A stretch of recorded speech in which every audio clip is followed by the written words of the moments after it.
And hello and welcome everyone to the comic multiverse where the worlds of nerd meet. As always, I'm your host Joel, and joining me is my good friend, my co-host, my partner in crime. It's Matt, everybody. Hello, everybody.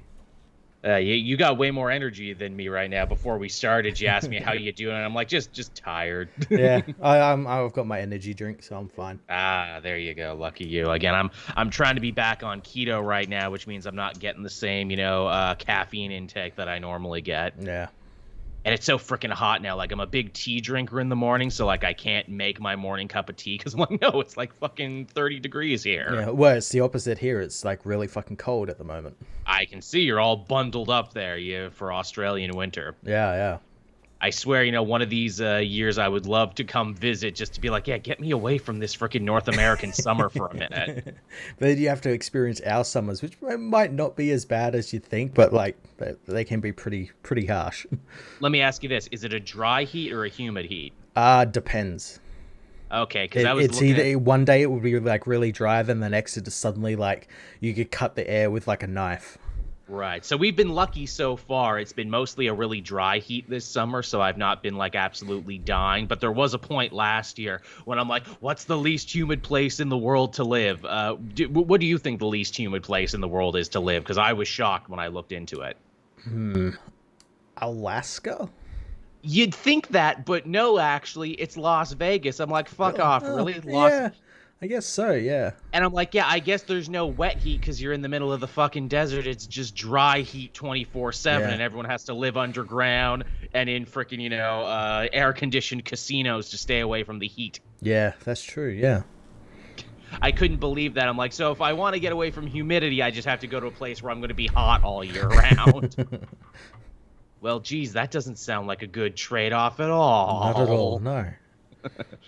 But yeah, been hanging in there, been keeping busy. I might actually have gotten a new writing gig, actually. I might be co-writing for another popular YouTuber out there, so be sure to keep your eyes peeled for that. I'm doing a Venture Brothers rewatch right now. Nice.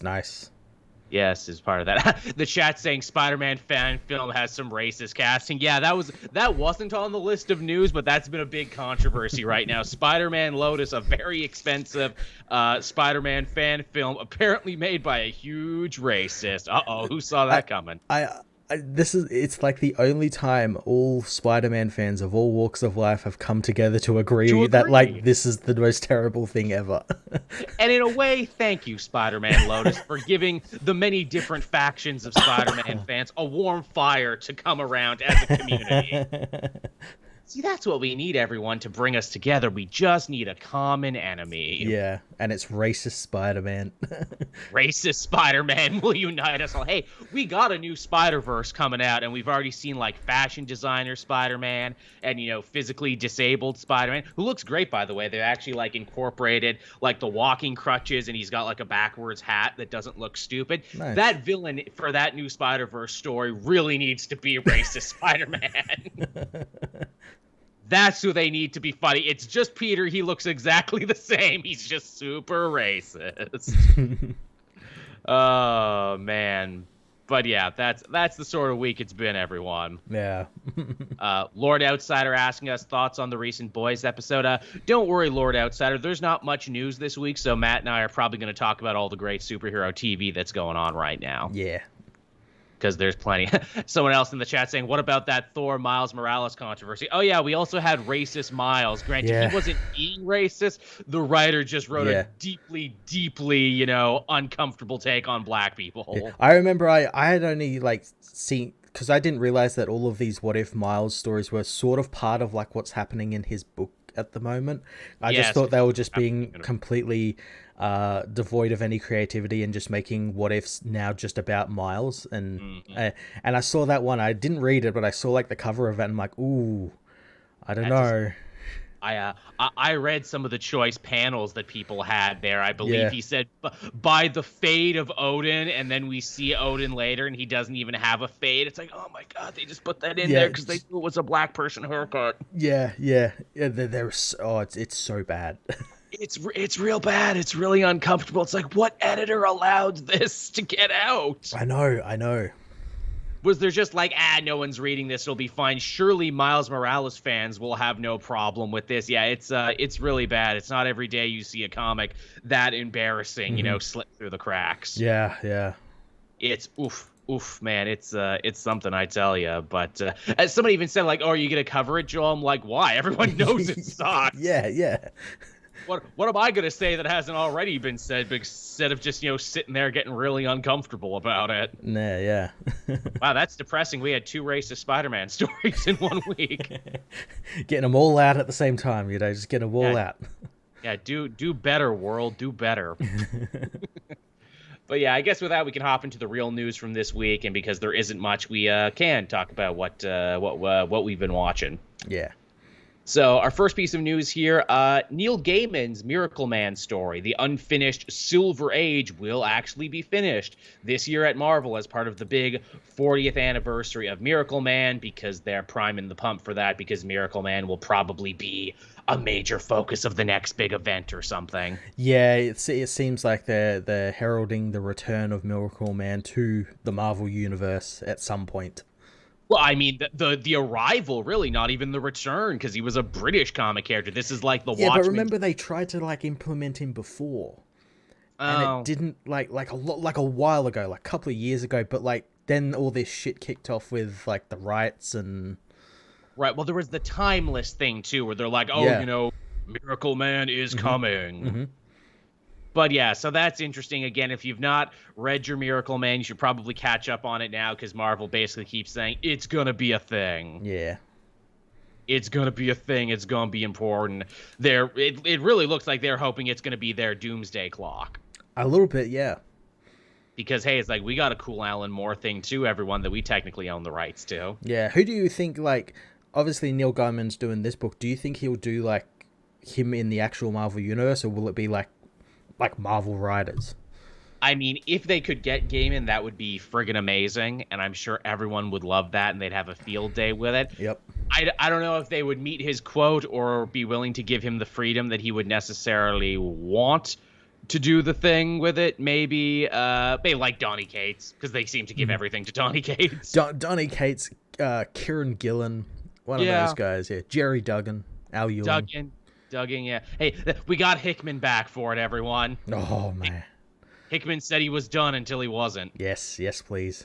Now he's ready to greatly expand and add more intricacies to the Captain, or to the freaking Marvel universe like you've never seen, or to the Miracleman universe like you've never seen. Yeah, Miracleman. It's such a weird creation, but still very endearing all these years later. Yeah, totally. Now, speaking of rights issues, and we absolutely were speaking of rights issues, Conan the Barbarian. Much has been made about what the status of that book is. We have the Savage Avengers book that's going on right now, and is really awesome, by the way. Mm-hmm. David Pepose is really knocking that one out of the park. So much fun. But the word is that Marvel lost the rights, or maybe lost the rights. But rights with the Conan company is weird, because it's basically like you go to them with a pitch, and if they like it, they let you do it. Yep. Forever, so long as you're not harming the brand. Well, apparently we now know 100% for sure now. Yes, the rights are moving. Titan Comics have gotten the rights to it, but apparently whatever deal they've signed won't be taking effect until 2023.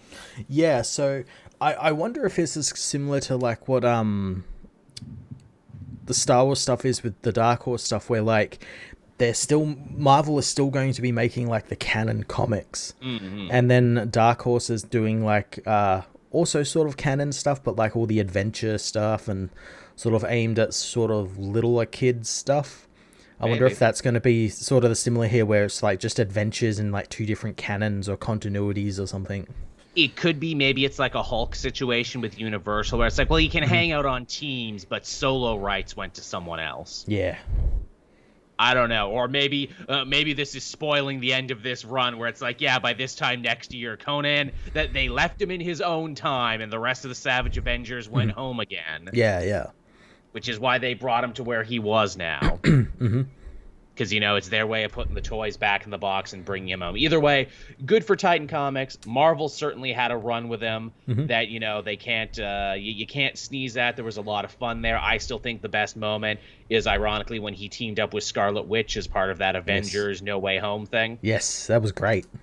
That was excellent. That was a great story, and that will live forever now. And it's technically the second time Marvel got the Conan right, so who's to say they couldn't get them again at some point? Exactly. Who's to say even DC couldn't get them? I know, right? Red Sonja has already crossed over with Wonder Woman, so it's not out of the realm of possibility. Also, too, speaking of crazy right stuff, in that last issue, they did what I had been clamoring for forever. They brought back Thulsa Doom. Yeah, I heard about that, yeah. The big villain from the Conan movie that fans have wanted forever, because, that movie colored a whole generation of fans. Here's the thing, though. Thulsa Doom was not originally a Conan villain. He was a villain of Cull of Atlantis, another big Robert E. Howard work. So the fact that they actually worked him into the Conan thing is pretty impressive, because I had heard from several writers, actually, that was a whole, web of rights issues that they needed to untangle. Imagine. Yeah, I can imagine. But they finally did for what might be Conan's last run, so you can't say they didn't wring every bit of juice out of Conan. Yeah, and it's kind of fitting that they brought him back for, the final arc as well. Yeah, right at the very end. Also, too, it's not even the Billy D. Williams one or, the version It's the original version, the skull-faced, necromancer of the original Cull stories. Yeah. So that's pretty freaking cool. And yeah, Titan, they're the guys who used to produce the Doctor Who comics. So yeah, they definitely have, they have a certain oeuvre that they live in, and that's one of them. Yeah. Surprised they never tried to be like, hey, Marvel, we want to do a new Conan show on Disney+. Yeah, I'm really surprised, nothing, because I actually, looked into it not too long ago, why hasn't there ever been, no new Conan movie or TV series announced? And yeah, there's just been, nothing. Especially now in the age of streaming wars, where everyone is desperately trying to make something. You mean to tell me no one was willing to throw a lot of money at the Howard estate to try and make Conan the series? Like when Game of Thrones was really big, how was there not why were they not clamoring, oh, we need our own sword and sorcery, show? Hey, do you like Khal Drogo? This guy is basically Khal Drogo's granddaddy. It's just funny because Jason Momoa played Conan in the reboot movie. I know. How funny is that? Tell me about it. Also, too, again, I talk about this streaming war stuff. A perfect example of that is freaking Paramount, who are just throwing money at everything they own. We're doing 3 new Avatar animated movies. We're doing a new Beavis and Butthead special. We're doing 3 South Park specials a year. But aren't they owned by HBO Max? Yes, well, they have the streaming rights to the series, but they also have to honor a deal with us, too. Yeah. Well, that sounds like you're really going to be pulling them in different directions and maybe making everything worse. Yeah, but we're doing it. I have been watching those South Park specials, but apparently the last one was called Streaming Wars, and it literally is a thinly veiled middle finger to Paramount for overworking them. Oh, no. And I'm like, wow, you guys got paid $1 billion to tell your bosses to fuck off. How does that work? God, I wish I could do that. But also, too, I don't feel bad for you either because you got paid $1 billion. Yeah. Oh, no, I'm sorry. Do you have to work a little harder now? I'm sorry. Oh, no, cry into your wad of money, why don't you, Matt and Trey, as you get older and older. And richer and richer. And richer, which, is maybe why I don't watch the show anymore, because I think you guys have kind of lost your base. James Earl Jones, thank you. I knew I fucked up on that one, was waiting for someone to catch me. Yeah, Billy T. Williams, completely different. He's the Colt 45. James Earl Jones is another super awesome guy. My bad.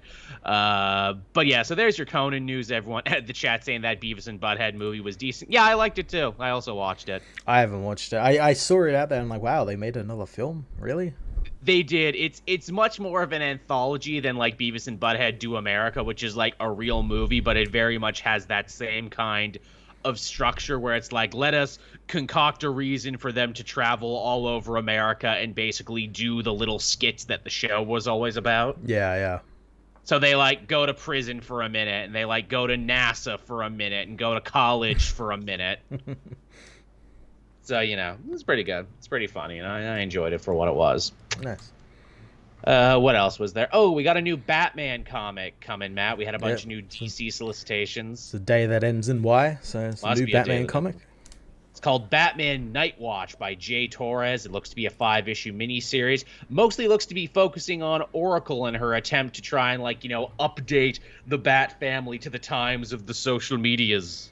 Okay, that seems pretty interesting. I'm sure I've heard that name Night Watch somewhere before. Same. It sounds so familiar. Well, I mean, there's so many Batman stories. Knight's Quest, Nightfall, everything is night something. Yeah. Yeah. You gotta wonder, too, is the Night Watch a literal watch that they gotta wear so they can, serve Twitter and TikTok? Batman, I'm blowing up. People made tons of remixes of me punching Killer Croc in the nuts. They put it to Lizzo now. It's great. All Lizzo all the time. Love it.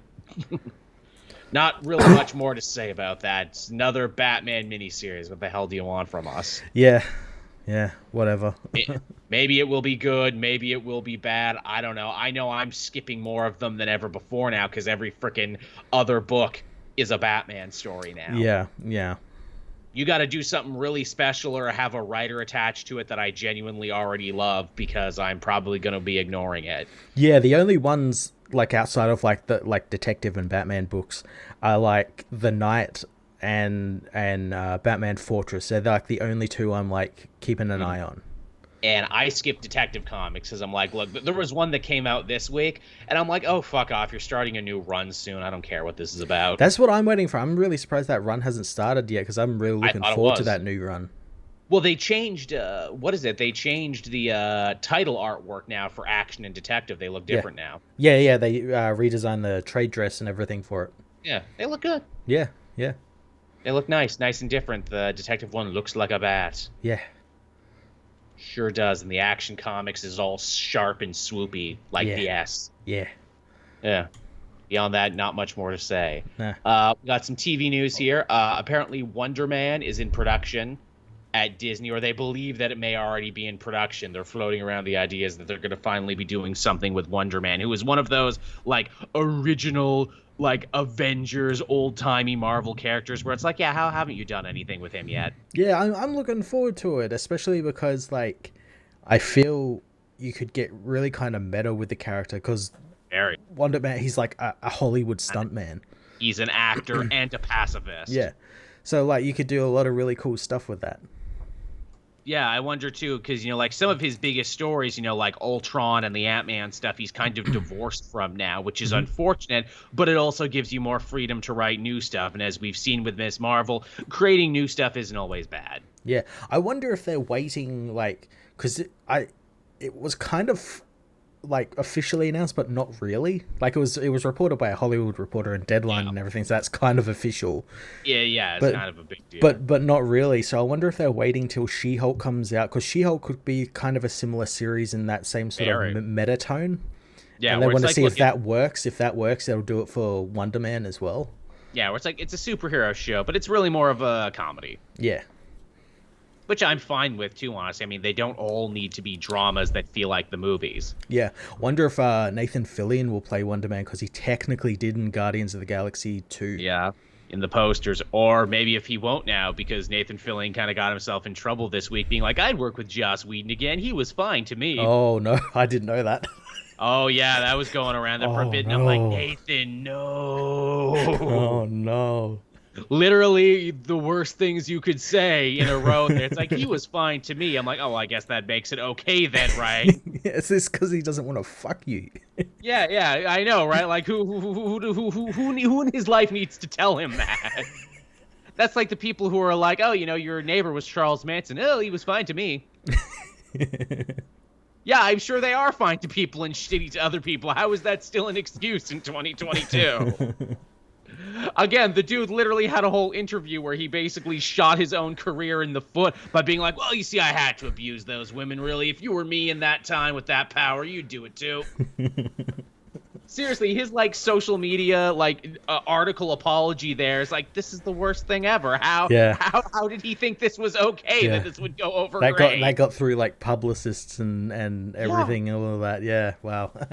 Well, don't worry, Nathan, because I don't think you'll have to make the choice of working with him again, because I don't think he's going to be working anytime soon. Yeah, I don't think he's done anything like since all that shit came out. No. Because how do you come back? How do you justify hitching your wagon to that at this point? Be directing the new Daily Wire film with Gina Carano or something. I hate that you're right. I hate that you're probably right. Coming soon from Daily Wire Kids. I fucking hate that they're making movies now, too. This is such the thing. Like, oh, we hate these Hollywood elites so much that we're going to create our own chintzy, shitty Hollywood over here with all the terrible stars that have been outcast from it. Yeah. There you go. Which, again, it's only a matter of time where it's like, okay, but how long until they all start abusing each other then when we put the abusers over in, like, bizarro Hollywood? Mm-hmm.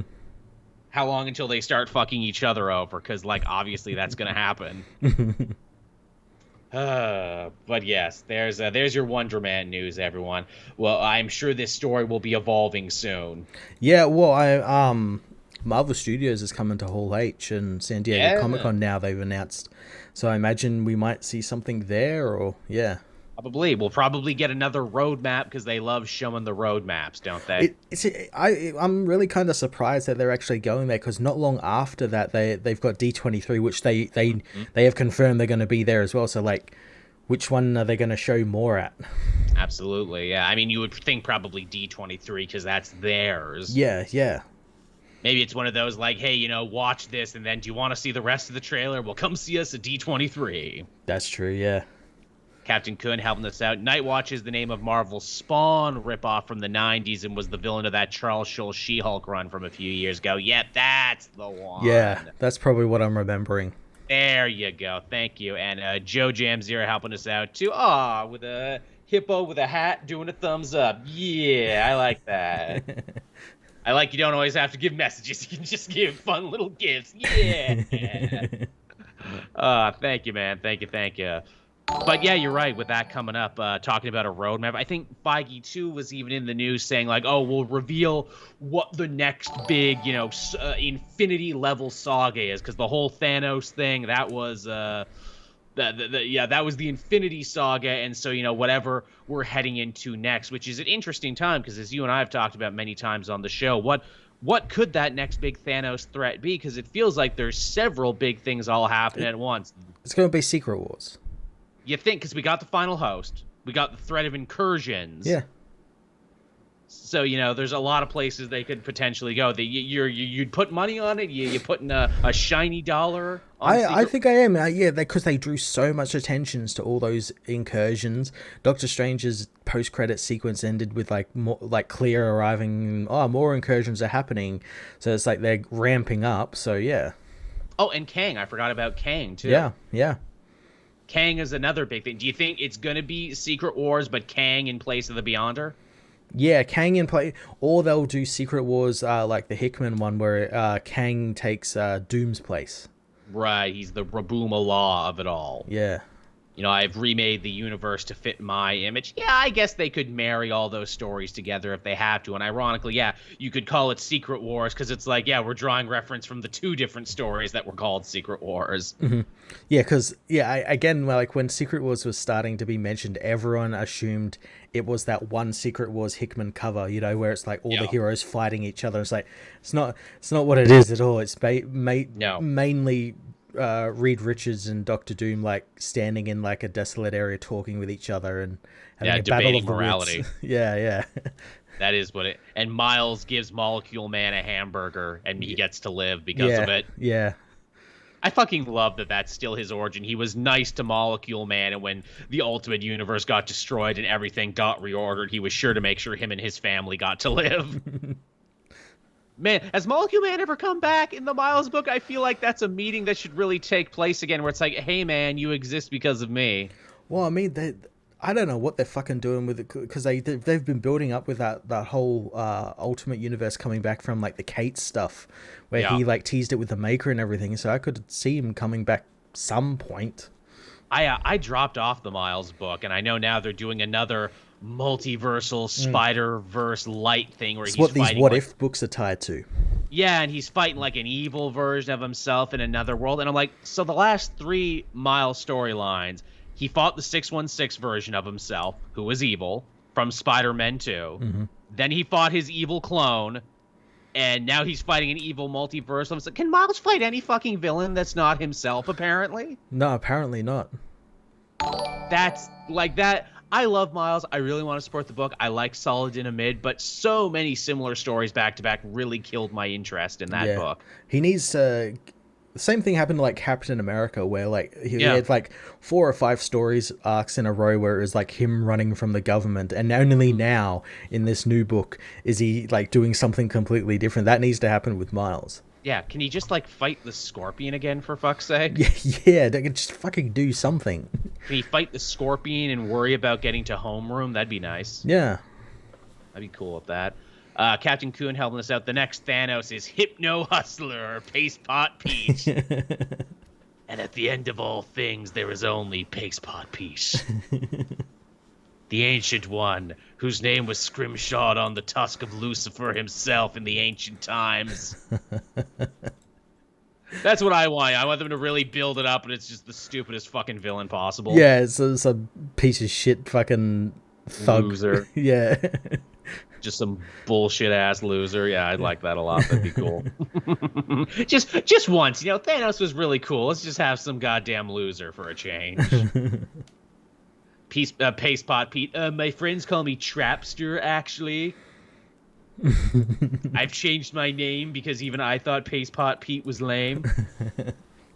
And then you get the female Trapster, but she's cool, so she spells it in elite with numbers. Yeah, and because she's like smarter, she's realized that like she can actually like she's like Omega level threatening now because she knows how to use the powers properly. So yeah, I can rip universes apart and Yep. There you go. See, there you go, Foggy. We just wrote your next big event all for you. There, that was easy. That took us 2 minutes. Now, other big Marvel debuts we got looking forward to because we have the solicitations. We're getting a new Midnight Sun miniseries to correspond with the game. It's a new team with Wolverine, Magic, Psylocke, Blade, and what looks to be Danny Moonstar, but she's also Ghost Rider. Did that happen when I wasn't paying attention? Not that I know of, unless it's going to happen, and that's a big spoiler. Maybe, or maybe it's like an original thing for the book. Yeah. Maybe she becomes the new Ghost Rider, because technically there isn't a Ghost Rider at the moment, but there kind of is because Johnny Blaze is back. Right. But yeah, I don't know. Chad helping us out, ChemDog. Apparently Molecule-Man was killed by the Griever in one of the last Fantastic Four stories. Oh, that's a shame, but he's Molecule-Man. I remember the Griever, yeah. Yeah, that was like Dan Slott's first big villain, wasn't it? Yeah. That was like when I still read the book and Johnny had to sing. Yes. That was fun. That was a cute issue. And then I didn't keep up with it after that.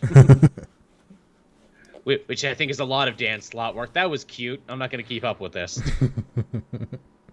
So yeah, I guess with all that news more or less done and out of the way, we can hop into what we watched this week before what we read this week, because there was a lot of good shit this week on TV. There was, yeah.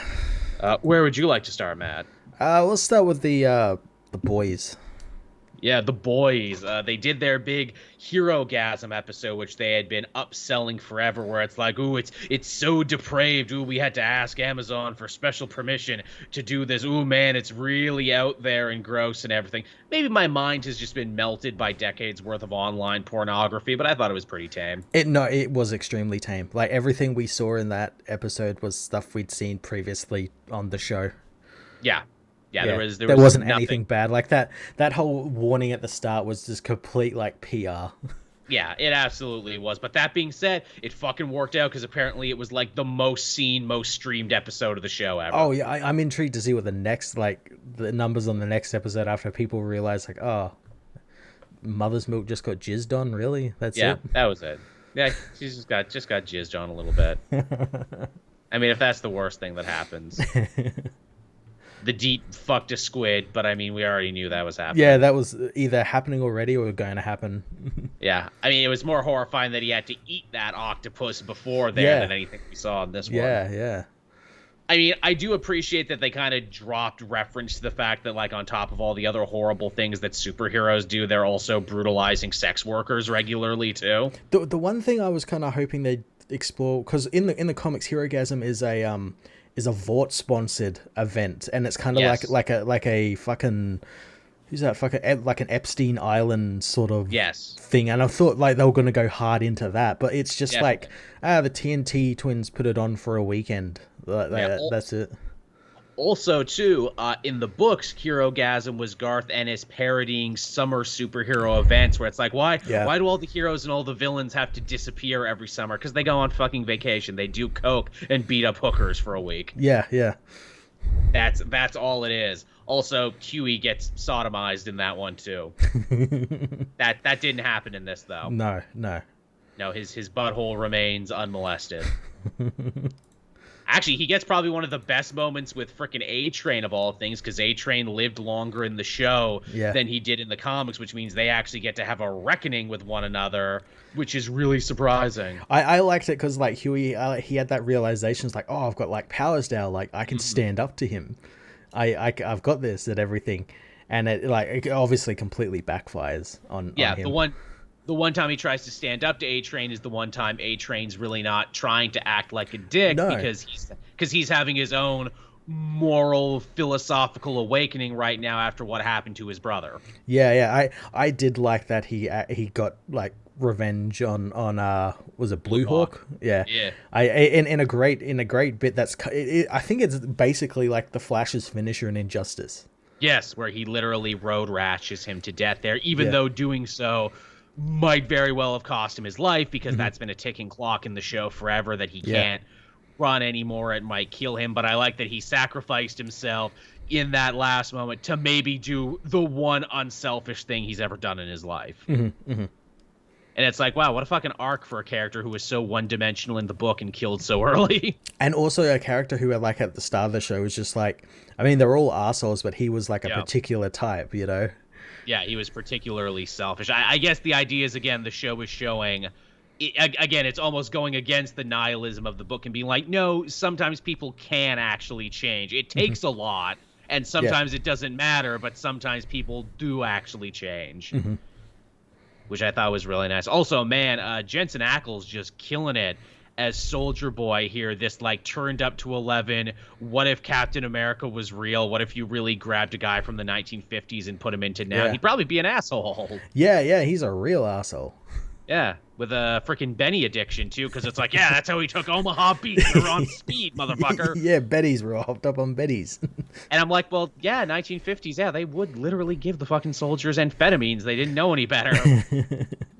I mean, so he'd have a drug problem. He'd hate a lot of different people. Yeah, and obviously we find out that he's going after his whole team, so Black Noir nopes the fuck out. Yep, one of the only times we've actually seen him show fear. Yep. I really enjoyed that part where he calmly gets on the elevator and quickly cuts out his thing and just fucks off. It's funny too, the relationship they imply between him and Homelander. Like, Homelander is actually upset when he leaves him. Yeah, well, it's all connected to that one episode they did of the that animated show, Diabolical, where they have that sort of first meeting and the first time they like sort of teamed up. And I like that they're kind of referencing that, where it's like their Batman Superman sort of relationship. It also probably helps too that he's a mute who has to listen to him, and he's such a fucking narcissist who just talks all the goddamn time. Yeah. Chat saying, oh, that wasn't Danny Moonstar as the Ghost Rider? Oh, who's that then? Was that a different Ghost Rider?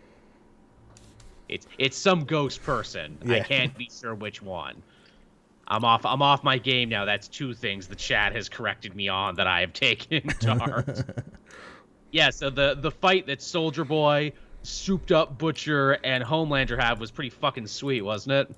It was pretty good. And I like I liked how once Soldier Boy got involved and then Huey got involved, like Homelander like started panicking. He didn't know what to do. Like, all these people who are coming at him who he knows don't have powers suddenly have powers. first time we've seen fear in him the whole time. Yeah. Anthony's starring him, and you really got to give that guy all the credit in the world for this I think is his star-making performance, because he got that bit where he shows fear, and then when he has his Norman Osborn moment when he talks to himself in the mirror. Yeah, and I think it also turns out that I think he's a little bit like that in real life as well.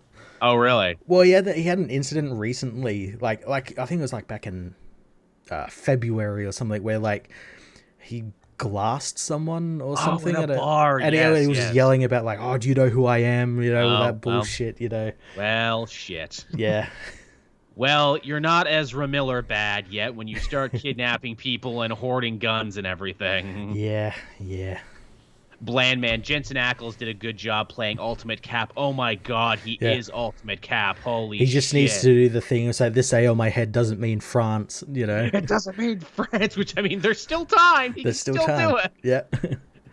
Oh my god. Yeah, like a whole lot of this boys season is about moral degradation, where it's what are you willing to risk and what are you willing to do to overthrow the bad guys and the powers that be. And we see this really showcased in the battle between Huey and Butcher, but also Starlight and Mother's Milk, where their whole thing is look, I know sometimes it feels like you're losing all the time, and the only way you can win is by using the bad guys' tactics against them. But the truth is, if we turn the world to shit trying to save it, then all we're gonna have is a world of shit. Yeah, they are the most I guess pure characters, Mother's Milk and Starlight, where they're trying to use their influence and powers for good, but it doesn't work because of the world they're in. Yeah, it's very fascinating, where it's oh man, if you existed in the real DC Marvel universe, you would win, because that kind of ideology always wins. But here in the world of the boys, it's about poking holes and all of that. Even with someone like Huey, who was the most idealistic when the show started, he was the heart of the team. And when he finds out that the senator is actually evil and was adopted by Vought, it's oh fuck, Butcher was right. We can't win. Even the right way is wrong. Yep. And it's wow, this show really goes to places and honestly honors the nihilism of the Ennis book without wallowing in it. It does it so much better than the book. Yeah. Everything it's done so far, elevates the material. It just elevates the material and even makes it look so much better. Mm-hmm. And you know what I like about that too? Ennis isn't pissy about it say a Mike Mignola is pissy about it. Ennis is good job. I like you like the wife lived. I should write a book about the wife now. Yeah. And he does. Yeah, again, it's great. I still hold that against Mike Mignola, him getting all pissy about the Ron Perlman Hellboy movies. They're not like my books. And then him totally talking up the David Harbour one. Oh, this is like my books. This is what I've always wanted. This is so great. Really? Because the reviews suck and it didn't make any money, so... Yeah. Maybe you should have just kept with, the one that was actually successful and be happy that, there was a gateway to something you wrote, Mike. Yeah. Yeah. But yeah, that's a conversation for another day. So yeah, boys continues to be really great. Continues to be something super special, and it really, it keeps evolving is the thing where it's wow, this show keeps growing and evolving in ways I wasn't expecting. Yeah, I have to wonder how many episodes of this season are left. Well, we were on episode 6, so probably 8 or 10, right? Okay, yeah. They're coming back for another season, so. Yeah, I'm intrigued to see where this season's going to end, and because it keeps ramping up towards the end of where it's okay, we're just gonna they end up gonna they're gonna kill Homelander. Yeah, there is 8 episodes actually. It ends on July 8th. Okay, yeah, cool. Because yeah, you're absolutely right. Because they can't draw out this fight with Homelander forever. No. Because then the show will get boring, and even now they basically said there's a ticking clock where once Homelander isn't beloved, once he doesn't have to keep up the facade of being a hero, there's nothing stopping him from just burning down the whole world at that point. Yeah, so they need to stop him, and I have to imagine season 4 would have to be the final season. You would think, but then it's it's so popular though, and they're talking about doing a spin-off, the Vought School for Gifted Youngsters. Yeah, I guess maybe find someone else to take over Homelander's place or something.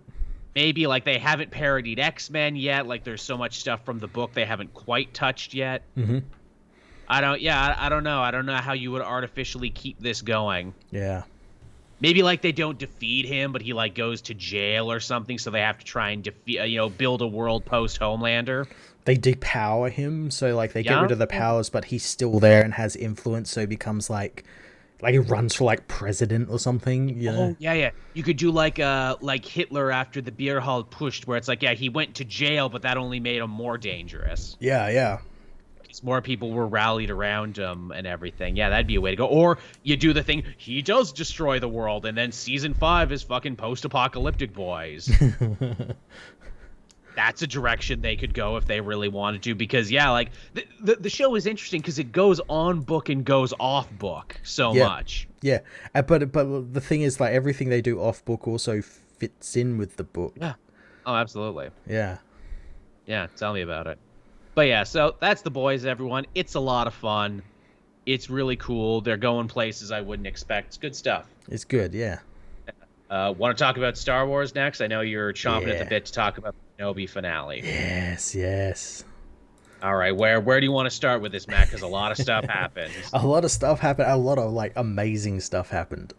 Sure did. So yeah, we have the path on the run from Vader. Obi-Wan needing to say his teary goodbyes, knowing that he's the only one who can slow Vader up long enough for the path to escape. And, I like that they basically say here, this proto version of the rebellion was started by, by Ice Cube's kid. And I really like that. Yeah, I thought that was kind of cool. And it's so much better than, like, what the old canon version was, where it was started by fucking Starkiller. I know, right? So stupid. I like this origin much better for the rebellion, that it started as like the Jedi Underground Railroad. Yeah, I like that it's even not even really a rebellion anyway. It's just like a bunch of refugees that learn that they probably can fight back. Yeah, we're just trying to live. We're not trying to fight yet. But because we meet with Obi-Wan, and because, we instill all this stuff in young Leia, that means in the future we will actually become a guerrilla fighting force. Yeah. And I imagine we'll see that continue in Andor. Yeah, probably, because we got Mom Mothra and everything there. Yeah. Mom Mothel. What did I say? Mom Mothra? Mon Mothma. Mon Mothra. Yes, Mon Mothra. Yes, we have. Man, I'm sure that's fan art out there somewhere of like Mothra saying, "Now here's the Death Star where you need to go along the trench." Actually, you know what? I'll go. I can fly. I'll go and I'll blow it up myself. I forgot I was Mothra for a second. That's definitely a place they could go. Hell, they give a great origin of Leia's holster, which I didn't think I'd give a shit about, because I'm one of those people who's like, every piece of ephemera from Star Wars doesn't need a fucking backstory. Let's not turn this into goddamn Han's blaster from Solo all over again. But it actually worked, and it actually made sense. It has a message behind it. Yeah, that's not just this is how he gets this gun or thing or ship or It's literally, the spark of the rebellion and how it will live on, and how she remembered this cool fighting lady who gave everything for the cause. And it also shows, Leia essentially building her costume, essentially, to become the leader we know later, and her realizing, hey, Bail Organa, Dad, I thought about it. There's other ways to fight now. Yeah. I'm going to try and become a politician and a senator and everything else, and I'm going to fight them that way. Mm-hmm. And I like it a lot. Yeah. It's good shit. But obviously, of course, I think the thing everyone, chomping at the bit to talk about, the big second to last, the penultimate showdown between Obi-Wan and Vader. Yeah, I knew this was going to happen in the episode, but I was kind of hoping that they wouldn't do it. Like they wouldn't like get to fight each other again. Yeah, part of me was worried. I'm like, oh, you don't want to step on what came before, and you really don't want to step on the beautiful simplicity of A New Hope and everything. Oh God, you're walking the fucking razor's edge here, guys. This could become so stupid in a matter of seconds. But thankfully, they were really reserved about the whole thing. It was really good with the fight, because it did like a number of things, because like obviously throughout the whole show we've seen Obi-Wan sort of reconnect with the Force, and like over the episodes, and here is like when he finally reconnects with it, because he learns to sort of let go of Anakin and like focus on his kids, on the future of the Jedi Order. he lived the Jedi teachings. He tapped into the serenity of the whole thing, and that's what gave him his power to overcome Vader, who, as we've seen with him and Reva and the Inquisitor, they're all powered by rage and anger, by trauma and everything. And Obi-Wan had all that stuff in him, but instead he focused on the future, on the new hope, and that's what allowed him to go ultra mega Obi-Wan and tap into his full power. He went ultra instinct, yeah. He literally did, with the rocks and everything, where it's like, and you know what, Anakin, I never taught you to do this. Also, too, Vader had the high ground, as the chat is saying there, but it didn't matter for him, though. No, it doesn't count for him. He doesn't have the buff. Yeah, he doesn't have the buff. He didn't take that perk when he leveled up there. Only Obi-Wan has the high ground. I also like that it also hit home back the message we saw in the previous episode with those flashbacks where, like, Anakin, he never learnt that, like, there is more ways to win than just, like, beating the shit out of your opponent. Yeah. He never learnt that. He is stubborn. He is one-minded. Even the apprentice looks at him like, "You motherfucker, are you really giving up on killing the rebellion in its infancy to go fight your old teacher?" You are. Holy shit, you are. Yeah. Even Grand Inquisitor knew that was wrong. Knew that was wrong, but knew he couldn't say anything about it, or else he'd be getting a force choking. Yep. Which is great, too, where it's like, wow, so, you know, Vader was ultimately, like, one of the greatest boons for the Empire, but also one of their greatest weaknesses as well. Yeah, it's also great because when we see the Emperor later on and he's, like, kind of chides Vader for, like, hey, you know, stop doing, you know, your own personal projects on company time. He literally was. Like, but I like that also kind of harkens back to the message we saw in The Last Jedi, which is like you need to like kill the past and destroy it to move forward. Something Vader never learned, but like Kylo and all that did. Absolutely. I get you. There's actually a lot of Last Jedi shoutouts here too, like the frames and the shots there on the planet's surface himself. Obi even looks a little like Luke at the end of his life. Yeah. They got like the same hair going on, the same robe combo, and I'm like, oh, that's fun. You know, Luke at his end looked like Obi-Wan more or less at the end of his Jedi career when they made their last stands. Yeah. Their fight as well also contained, again, it goes back to that thing. It's like something that probably wasn't needed because it explains something away, but something that when added in is actually kind of cool, and that's how it explains why Obi-Wan always just calls Vader after this fight Darth Vader or Darth, or and also kind of explains how he tells Luke that Darth Vader killed his father because he's technically telling the truth because that's what Vader told him. Yes, because that's what this quest really was about. It was about Obi-Wan trying to assuage his own guilt for the part he played in the rise of Darth Vader, and Anakin straight up telling him, you know, you didn't kill Anakin, I did. None of this is your fault. I picked all of this for myself because I'm an asshole. And doing that as well is also his downfall as well, because then Obi-Wan's like, well then I'm not going to feel bad about this. Yeah, see ya. Bye. Bye, motherfucker. Bye, bitch, bye. Also, hey, as the chat was sure to point out, too, Obi-Wan cracks open the mask in the opposite place that Ahsoka cracks the mask open in Rebels.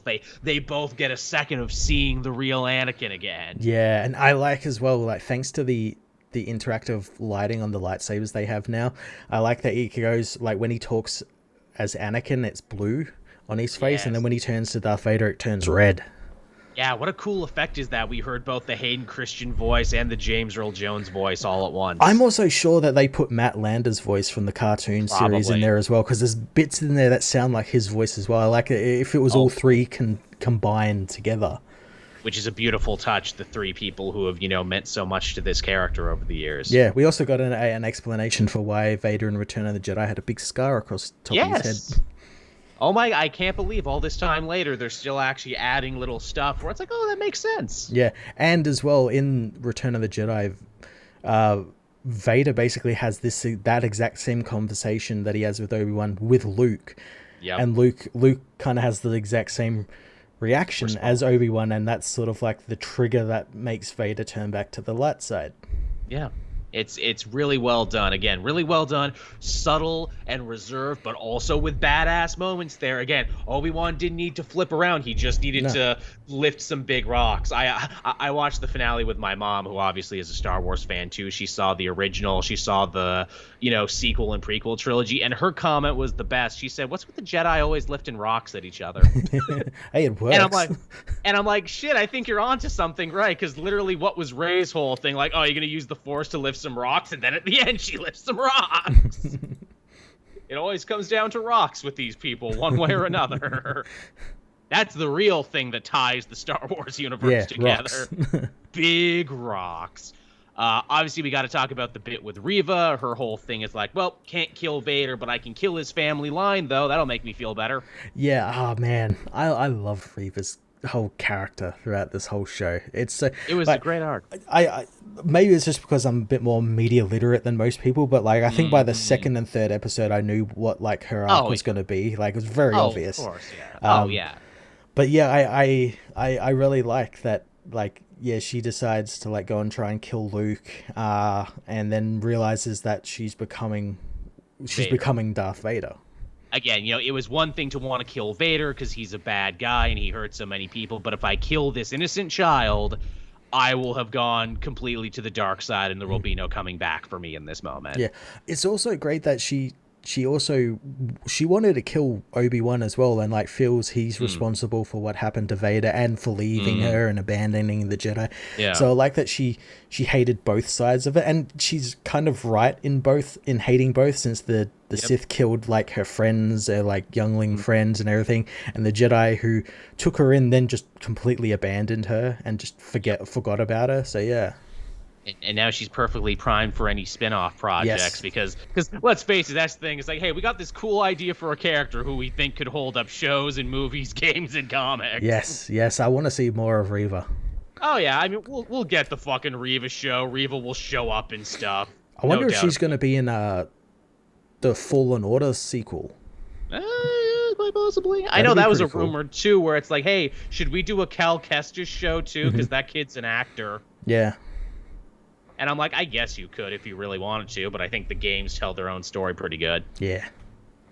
I mean, we also got to talk about the Owens. I'm glad that every Star Wars fan, as disagreeing and, factionistic as everyone was, it seems that everyone could agree Uncle Owen and Aunt Beru getting strapped to fight an Inquisitor was cool as fuck. It was cool, but it was also, I was actually kind of surprised at how many people, like, were like shocked that they would like go in arms like with guns and shit. I'm like, no shit, they're like farmers who have to fend off like Tusken Raider attacks. Like, of course they're gonna have guns and everything. Yeah, they're frontier farmers in basically the space Wild West. Yeah, like he said. Hell, I love the reasoning they gave to how Luke didn't know anything was going on. It's like, yeah, Tuskens are raiding again, kid. You're gonna have to run and hide, which makes me think, geez, this traumatic moment, is this why Luke gets freaked out by that Tusken Raider when he jumps him in A New Hope? Probably. Because he just had like a flashback to this moment as a kid. Probably. They also kept Conan in touch, where he never saw Reva without her hood on and without her lightsaber on. Yep. So he never saw a lightsaber until he got his 10 years later. Yep. So just blaming Tuskens for what this one Reva. These goddamn natives. these goddamn natives who it's their planet. Which I love. We can do that. We can still demonize the Tuskens over here, and then in the Boba Fett show, be like, nah, they're actually pretty nice once you get to know them. Yeah. Not all Tuskens. Not all Tuskens. Yes, exactly. He met a pretty cool group of Tuskens even after they tried to enslave him. But Yeah. But then they taught him the ways. They gave him a cool religious awakening. They let him go to a big tree. I'd say we're more than even at that point. That's super cool. Obi-Wan wears his white and brown costume from the comics. Yes, that's a comic exclusive. From the Jason Aaron Star Wars comics. Yeah, that's pretty fucking sweet. I like that. It's a good look. Yeah, it is. It's a really good look. It's a good look. He gets introduced to Luke for the first time when he says the line everyone was waiting for. Yep. Hello there. Yeah. Which I like. Some people were pissed at that too. It's like, oh, this breaks canon. They shouldn't have met yet. I'm like, no, but Luke was aware of him. Yeah, in the comics, Luke met him a bunch of times. Luke knows he's like a crazy old wizard who lives out in the fucking Dune Sea. Yeah, he even says they're like, I think you're talking about old Ben Kenobi. Like, literally, he's basically his neighbor. He was his neighbor and his goddamn neighbor. Like, how old do you know your own neighbors, and how old would you know a guy you met when you were 9 years old? Yeah, he's that crazy guy who just lives down the end of the street, you know? Yeah, really. Don't go past his house after 5 o'clock, you know? Yeah, he's freaking Doc Brown there. You know, he's got the Space Nom flashbacks. He fought the Clone Wars. But yeah, that was good. And of course, the other thing, because this thing was just basically ticking every fan box they possibly could, we see Qui-Gon Jinn's Force Ghost. Yeah, that was going to happen anyway. We all knew that was going to happen. Again, you know, as good as this show is, they freaking signposted stuff really hard, didn't they? Yeah. They're like, look, guys, this is definitely coming, we promise. Reva will, you know, Reva's definitely this girl you saw in the beginning. She'll definitely have, you know, a friggin', you know, come to the light side arc, and you will definitely see Qui-Gon Jinn at some point. Yeah, and it was a good place to put him as well, because like Obi-Wan had obviously like let go of like Anakin, and like it become, you know, more in touch with the Force since he's been in years. And yeah, and as Qui-Gon said, it took him long enough. He's been right here the whole time. You just didn't see him. Which is a nice touch there. Is it like, I'm always with you? Yeah. You think they're going to do a second season? Because I know they said, where it's like, oh, we could. There's like still like, what is it, like 9 years where we could do a sequel if we wanted.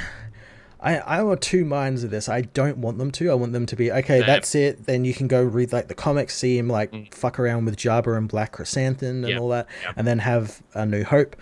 But on the other hand, I want them to, but to have it completely set on Tatooine in his house, and he just like learns about, it's just like full on history of the like Jedi and lore of the Force. And so it's like an anthology series, but with Ewan McGregor as like the crypt keeper. Hello there, I'm going to read you a new Legend of the Jedi. More or less, yeah. That's fine. That's good. Hell, I'd even take a show where it's like, it's just him and Reva maybe have to go on an adventure. Like, she comes to him for something where it's like, oh, there's some youngling somewhere trapped. You know, you're the only one who can help me. I don't know whether I'd want him to leave Tatooine, because they did that. They did that in the old canon in a bunch of books where like he left on like this huge journey, and he got he had to, really ridiculous. Yeah, he had to fight like Boba Fett and like all these other characters. It gets to be much. Yeah. I mean, as we saw with, you know, the Boba Fett show, you could do a whole thing on Tatooine if you really wanted to. Maybe show some sides of that planet we haven't seen before. Yeah. Yeah, you could just do a live-action version of those Aaron comics where he fights Jabba's men who are like water-taxing moisture farmers, and then he has to end up fighting Black Chrysanthemum. That would be cool. Again, I think people would like that. Yeah. Again, you know, it would be a little obvious, but, you know, obvious isn't always bad. No, people want, like, I keep seeing people say, oh, second season has to be all, like, Clone Wars flashbacks. I'm like, you have 7 seasons of Clone Wars. Of television, yeah. You don't need to repeat that in live action just because you want to see, you know, Hayden Christensen swinging a lightsaber around on a green screen again. It existed. It was there. It was fine. Yeah. It's good. Move on. I know that's hard for Star Wars fans, but it's time to move on. Yeah. Also cool, too, you know, I mean, all the credit in the world to Deborah Chow, you know, obviously getting to see a Star Wars thing where it's like, oh, that was one directorial vision from start to finish. Yep. As much as I like Boba Fett and as much as I like Mandalorian, that's very much more episodic TV where every episode feels like someone else. Yeah, and feels like while connected, it also like is kind of standalone-ish. Yeah. Like each episode, is a mini movie unto itself. Yeah. But yeah, it was cool. It was cool. I liked it. It was definitely enjoying. There was a lot of places they could have gone wrong with it. Absolutely, yeah. Which I'm glad they did, and I'm glad they kind of, you know, stuck the landing, and it genuinely seemed like most people were pretty happy with this one. Yeah. Outside of like the people who weren't happy, the people who weren't liking it, like had real nitpicky reasons not to like. Oh, the music's not John Williams. Oh. This didn't happen, you know, Yes, outside the professional bellyacher set, the rage grifters out there, most people genuinely seem to like this one. Yeah. Hell, I saw some places you could actually go to the movie theater and they'd actually play like all 6 episodes. They did that here in Melbourne, but not in my state, and I was really upset because I wanted to see, like, I'd love to have seen it on the big screen. I imagine this would have been really good on the big screen, actually. Yeah. Shit, Star Wars is all about re-releasing stuff. Can we re-release this one in the theater? I'd go and see it. Seems like a fun time. Felt like a movie. Yeah, cut it together as like a full movie. You probably could. It probably wouldn't take much at all to cut it into a movie. No. Yeah. So that was good. I guess we'll talk about Ms.Marvel, too. You know, we're 3 episodes deep into this now. And, oh boy, the connections to the greater universe now are coming fast and furious. They are, aren't they? Yes, we see Kamala's great-grandmother in partition-era India. They're raiding an ancient tomb, and they find a blue hand with the bangle that might be the Nega Band, might be the Cosmic Band. We don't know yet. Yeah, the tomb that is was owned at some point probably by the 10 Rings, because the 10 Rings symbol is there, and the blue arm probably a Kree. People keep saying it was a Jinn, but I keep saying it's like, well, what's to say that Jinn weren't Kree? Blue at some point. Yeah, exactly. For like, all we know. Like how like the Norse believe that their gods, the Asgardians, are like you know, gods and Norse people, whereas they're really just aliens. Yeah, I mean, as we've seen time and time again, the Kree fuck with Earth all the time. Yeah, exactly. And have come and gone. This further strengthens the theory you and I had on this show, and that is like, look, they're not doing the Inhuman thing anymore where they're trying to create genetic weapons out of humanity for their cosmic wars. Now they're creating quote-unquote magical items to turn people into weapons. Yeah, they give, like, it gives people the Inhuman powers without turning them into Inhumans. Like Inhumans, like the Terrigenesis Inhumans were like version 1 of that or something. Yes.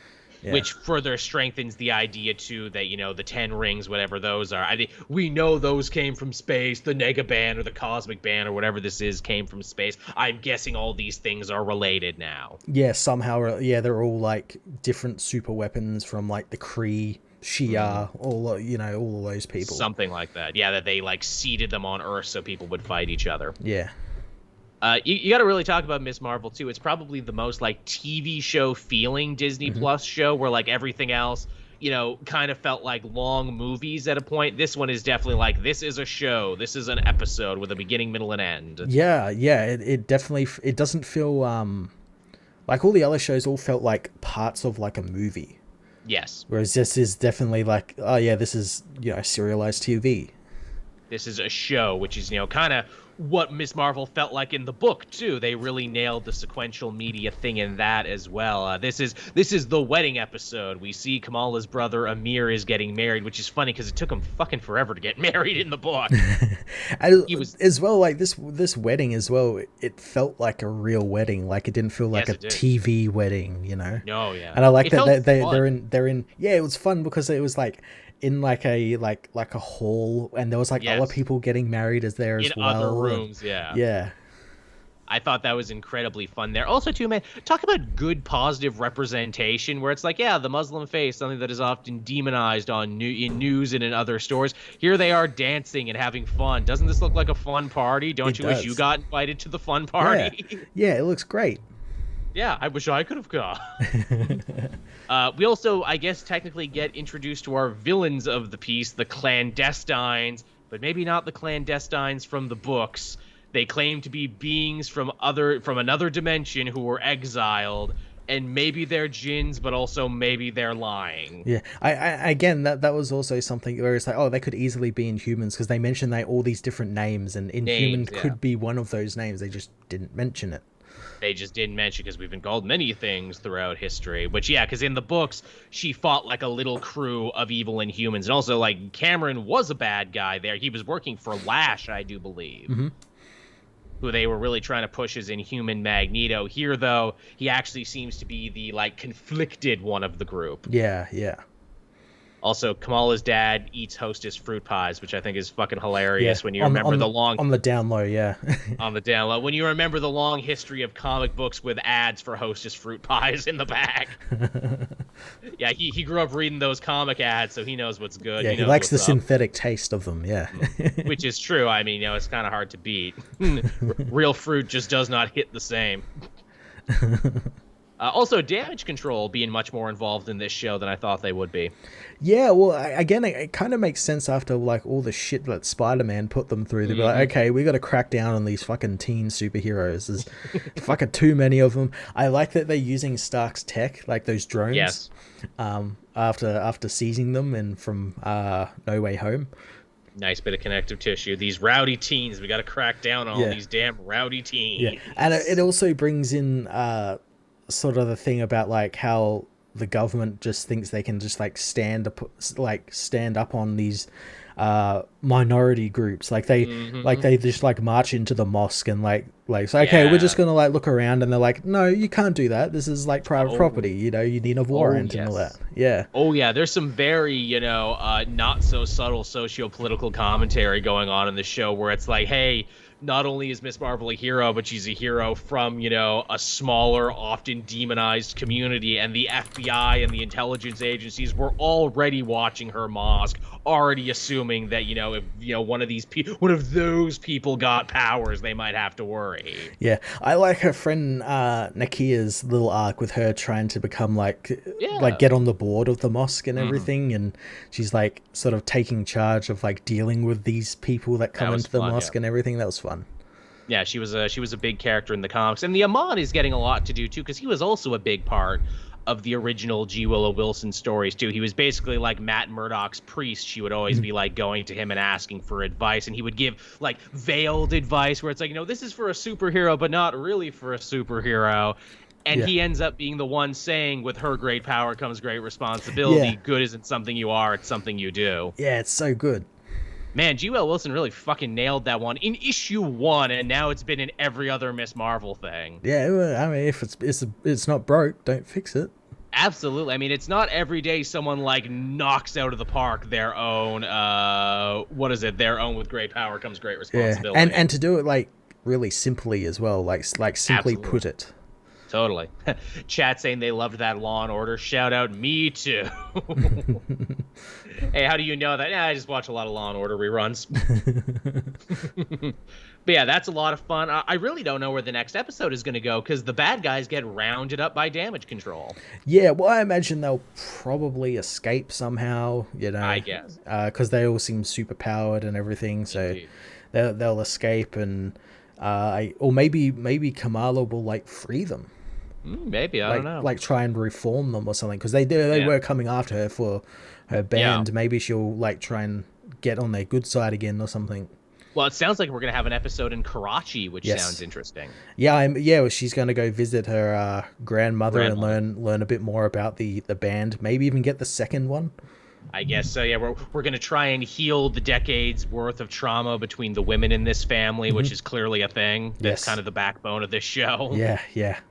Again, wasn't really so much a thing in the comics, but, you know, there's worse things to make the show about, and I'm sure many, you know, immigrant families can relate to this when you have your family spread out all over the world. Absolutely, yeah. I'm sure there's stuff that, you know, really applies there. That stuff's good. But I think the question we all want to answer to is Brown Jovi okay? Did Brown Jovi make it? I fucking love Brown Jovi so much. We had that in this episode, and then last week's episode we had the Illuminantes. The Illuminantes, that's pretty fucking great. Also, we got a Bon Jovi song for the fight scene. Yeah. I didn't think Bon Jovi would fit for a fight scene, but it did. It was good. Yeah, it was good. It's really good. A. Carter helping us out in the chat. If Damage Control is cracking down on enhanced people, when do you think Marvel Studios will cover enhanced people registering with the government?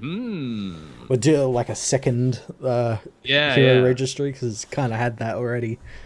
Or, you know, as I keep assuming, and maybe we'll know because D23 is coming up, I keep thinking all these young heroes, they're going to be building up to Young Avengers or Champions, whatever they end up calling it. Yeah, and they're going to fight Thunderbolts. Thunderbolts is going to be the government-issued team, I reckon. Yes, to try and crack down on all these damn young heroes. Yeah. I also heard a great story, too, about the actress who plays Kamala in this. Apparently, she was watching WandaVision on her phone while they were filming this because it was coming out. Okay. And it's the one time Kevin Feige ever got mad at her. He's like, no, don't watch it on your phone. Watch it on a big TV. It took so long to make it. We do so many audio-visual tricks for it. Don't watch it on your phone. And I'm like, Kevin Feige is me. I also get mad when people watch movies on their phone. I like to think as well, Iman just like doubled down and just like put it on like her iPod or something, like an old iPod or something. Yeah, I just love that Kevin Feige in his baseball cap and jeans. No, don't watch it like that. Again, we tried so hard, so many sleepless nights making it perfect. Also, this lady being such a freaking fan where it's like, yeah, I'm going to make the Ms.Marvel show, but I also got to see what's happening with WandaVision right now. Yeah, got to stay up on it. Got to stay up on it. That would be us, too, if we ever got to join the MCU. It's like, yeah, but I got to read the books from this week, though, too. Got to make time for that to see what's going on. Because that's what a real fan is. But yeah, so there's your TV catch-up, everyone. Figured that would be fun to do because there wasn't much news this week, and there's just a lot of really good TV to cover. There is, yeah. We're in a golden age of superhero television. I like basically everything. Yeah. Now, let's talk about the books we read this week, which, again, didn't get to read as many because we're doing the show on Saturday, but I did read a few, and so did Matt. Yeah. All right, where would you like to begin, Matt? Let's cover some of the Dark Crisis stuff that happened. Sure. First, I read one, you read both. Yeah, first with Young Justice, issue 1. Ooh, boy, more like midlife Dark Crisis, am I right? What the fuck I'm glad you picked up on all of this shit like I did as well. Like, I saw you talking about it on Twitter because, we're always following each other. I'm like, man, I'm sure it can't be that bad. Oh, no, it's worse than Matt made it sound. Yeah. So, yeah, we're at the funeral again for all the, Justice Leaguers who are dead, but we know they're not really dead, and people like Wally and Nightwing don't even believe they're dead and don't even believe this crisis is a big deal, which, wow, talk about maybe being too self-aware when you have these characters literally poking holes in the drama. But the story's not about them. It's about Cassie and Connor and Bart and, all these, younger characters who basically find themselves in a state of midlife crisis arrested development because they're not the heroes that went missing, but they're not the new young heroes like John and Jace and, Yara and everyone. They're just kind of stuck in the middle, and they are pissy about everything. They're really... Because Cassie is the POV character for this issue, and she is, so pissy that it's not about her. She's bad, Sissy's bad, everyone is bad in this. Yeah. No one comes off from this looking good. Everyone has a moment of being a real asshole. But yeah, she's like, so yeah, the league is gone and these young heroes are taking up. But what about us? We always get screwed over in every crisis. We either end up dying or end up getting depowered or lost in the Speed Force. And I'm like, well, yeah, that's true. DC editorial has been, shitting on you guys from great heights for 20 years. But good job taking a dark crisis, something that affects the entire universe, and making it all about you. Yeah. And really, they're not the only ones who die in crisis events. Yeah. Loads of characters die in crisis events. It's just not them. At least you got brought back. Do I need to bring out the list of characters and minor characters who died and didn't get to come back? Yeah. And it's even worse because there's a part where Connor says oh, we won't even get treated like how the Justice League are being treated when we die. I'm like, Connor, you had a statue resurrected in your honor when you died in Infinite Crisis. You had a cult try and bring you back to life. To say that you're not revered or anything is just completely wrong. Yeah, and also Impulse has a statue. Connor would say. Yeah, Impulse has a statue in the fucking Flash Museum when immortalizing him from when he died and everything. Yeah. What is your problem? What is this woe is me? Oh, you'll love me and respect me when I die. Yeah. And I'm like, are we supposed to like you characters? Also, too, because it's a big reunion. They're like, oh, it's the first time we've been together, because they died. Well, not really. You were together and all friends at the end of the Bendis era. But yeah, you had you had a fucking book where you were all together on adventures. Yeah. Yeah, but oops. Yeah, we forgot about that. Also, hey, here's Sissy Arrowette, who they act like they haven't seen her in forever, even though she was in that Bendis series from 2019. Yep. She's a real bitch in this, Sissy. Holy shit. She really is, isn't she? She's like, I'm in college. I don't give a shit about you people anymore. You were my friend for decades, but I got college applications to fill out. I don't give a shit, Yeah. Cassie's the worst too. She's like, where were you when everything was going on? I was living a normal human life, something none of you people can do. Get off my ass. There is no person to like in this book. They're all terrible. And then the three boys just end up disappearing somewhere, and they don't know if they're in another universe or if they're back in time. But it seems like they've traveled back in time. Yeah, they get sent back to the good old days, to the actual, the first issue of their Young Justice series in 1995. Yes. Where all of the history only leads up to Superman's death in 1993. So they actually end up fighting Mighty and Dowd, who was their first enemy, who didn't actually fight them because for people who don't know, Mighty Endowed is a character who, she was like an archaeologist who got turned by New God technology into a woman whose tits are so big they can hypnotize the people that look at them. Yep. But because they're also so big, she can't actually stand up. And when she actually fought them back then, she literally just fell over because of them. Yep. She also dresses like a cat because her name was supposed to be Sex Kitten, but they didn't want to have sex in the name, so they changed it at the last second. Yeah. So she's a giant joke character, but she's like super powerful now. Yeah, some reason they're like fighting her and like they're having actual trouble with her when they remember not having any trouble with her. And this is also when back in that first Young Justice issue is when Cassie joined the team. Yep. Also, too, you mentioned there about how, like, oh, we're back in time now. We're back in the good old days. It's not just that. Tim said something that got under my fucking skin, too. He's like, oh, maybe this is the world as it was supposed to be. I'm like, wow, you selfish little prick. So a reality where you're happy and everything worked out for you and your friends is the right universe, and every other universe is wrong. You entitled little shit. Yeah, everything about this is just so, and it's really weird because this is the writer who's doing that, Tim Drake. I know, which has me kind of a little bit worried about that book. Megan Fitzsimmons, who she wrote for Supernatural, she wrote for the DC animated stuff. The only other book of hers I read was, ironically, that Tim Drake Future State book. But that doesn't fill me with hope either. Yeah, every line is worse than the one that preceded it. Sissy, because like the only proactive person is Cassie, because she's like, well, where did the boys go? We gotta find them. Yeah, and she goes to Sissy, and Sissy's like, I don't give a shit, maybe they're off, coping and everything. She visits Wally. Wally has his own shit to deal with. She just doesn't say coping. She says, I bet they're finding negative coping mechanisms to get over the death of their fake fathers. I'm like, fuck you! These are your friends. What is wrong with you? Cassie goes to see like Wally. Wally's dealing with his own shit, which we'll talk about when I talk about the Flash book. He blows her off super hard and says, I can't deal with your teen angst right now. I'm like, oh my God, another couple seconds that he would have just said, yeah, Cassie's on the rag. It was a little bit warranted for him because he had some like pretty big shit happen in that Flash Crisis book. But I know what you mean. I know what you mean. But even Wally at his worst wouldn't have been like, I'm gonna blow away this person and whatever. 3 kids gone. Who gives a shit? Yeah, Nightwing and Superman are kind of the same. Except they're a little bit more in character. They're a little nicer. Yes. Yeah, they're like, no, we kind of need the help, but we don't know where they are. Yeah, they're not horribly insulting to her. They're just like, well, this happens sometimes, maybe give them their space and everything. I'm sure they'll put their heads up when they're ready to be seen again. Yeah. But yeah, this book was a feel-bad book. I felt bad reading this. Yeah.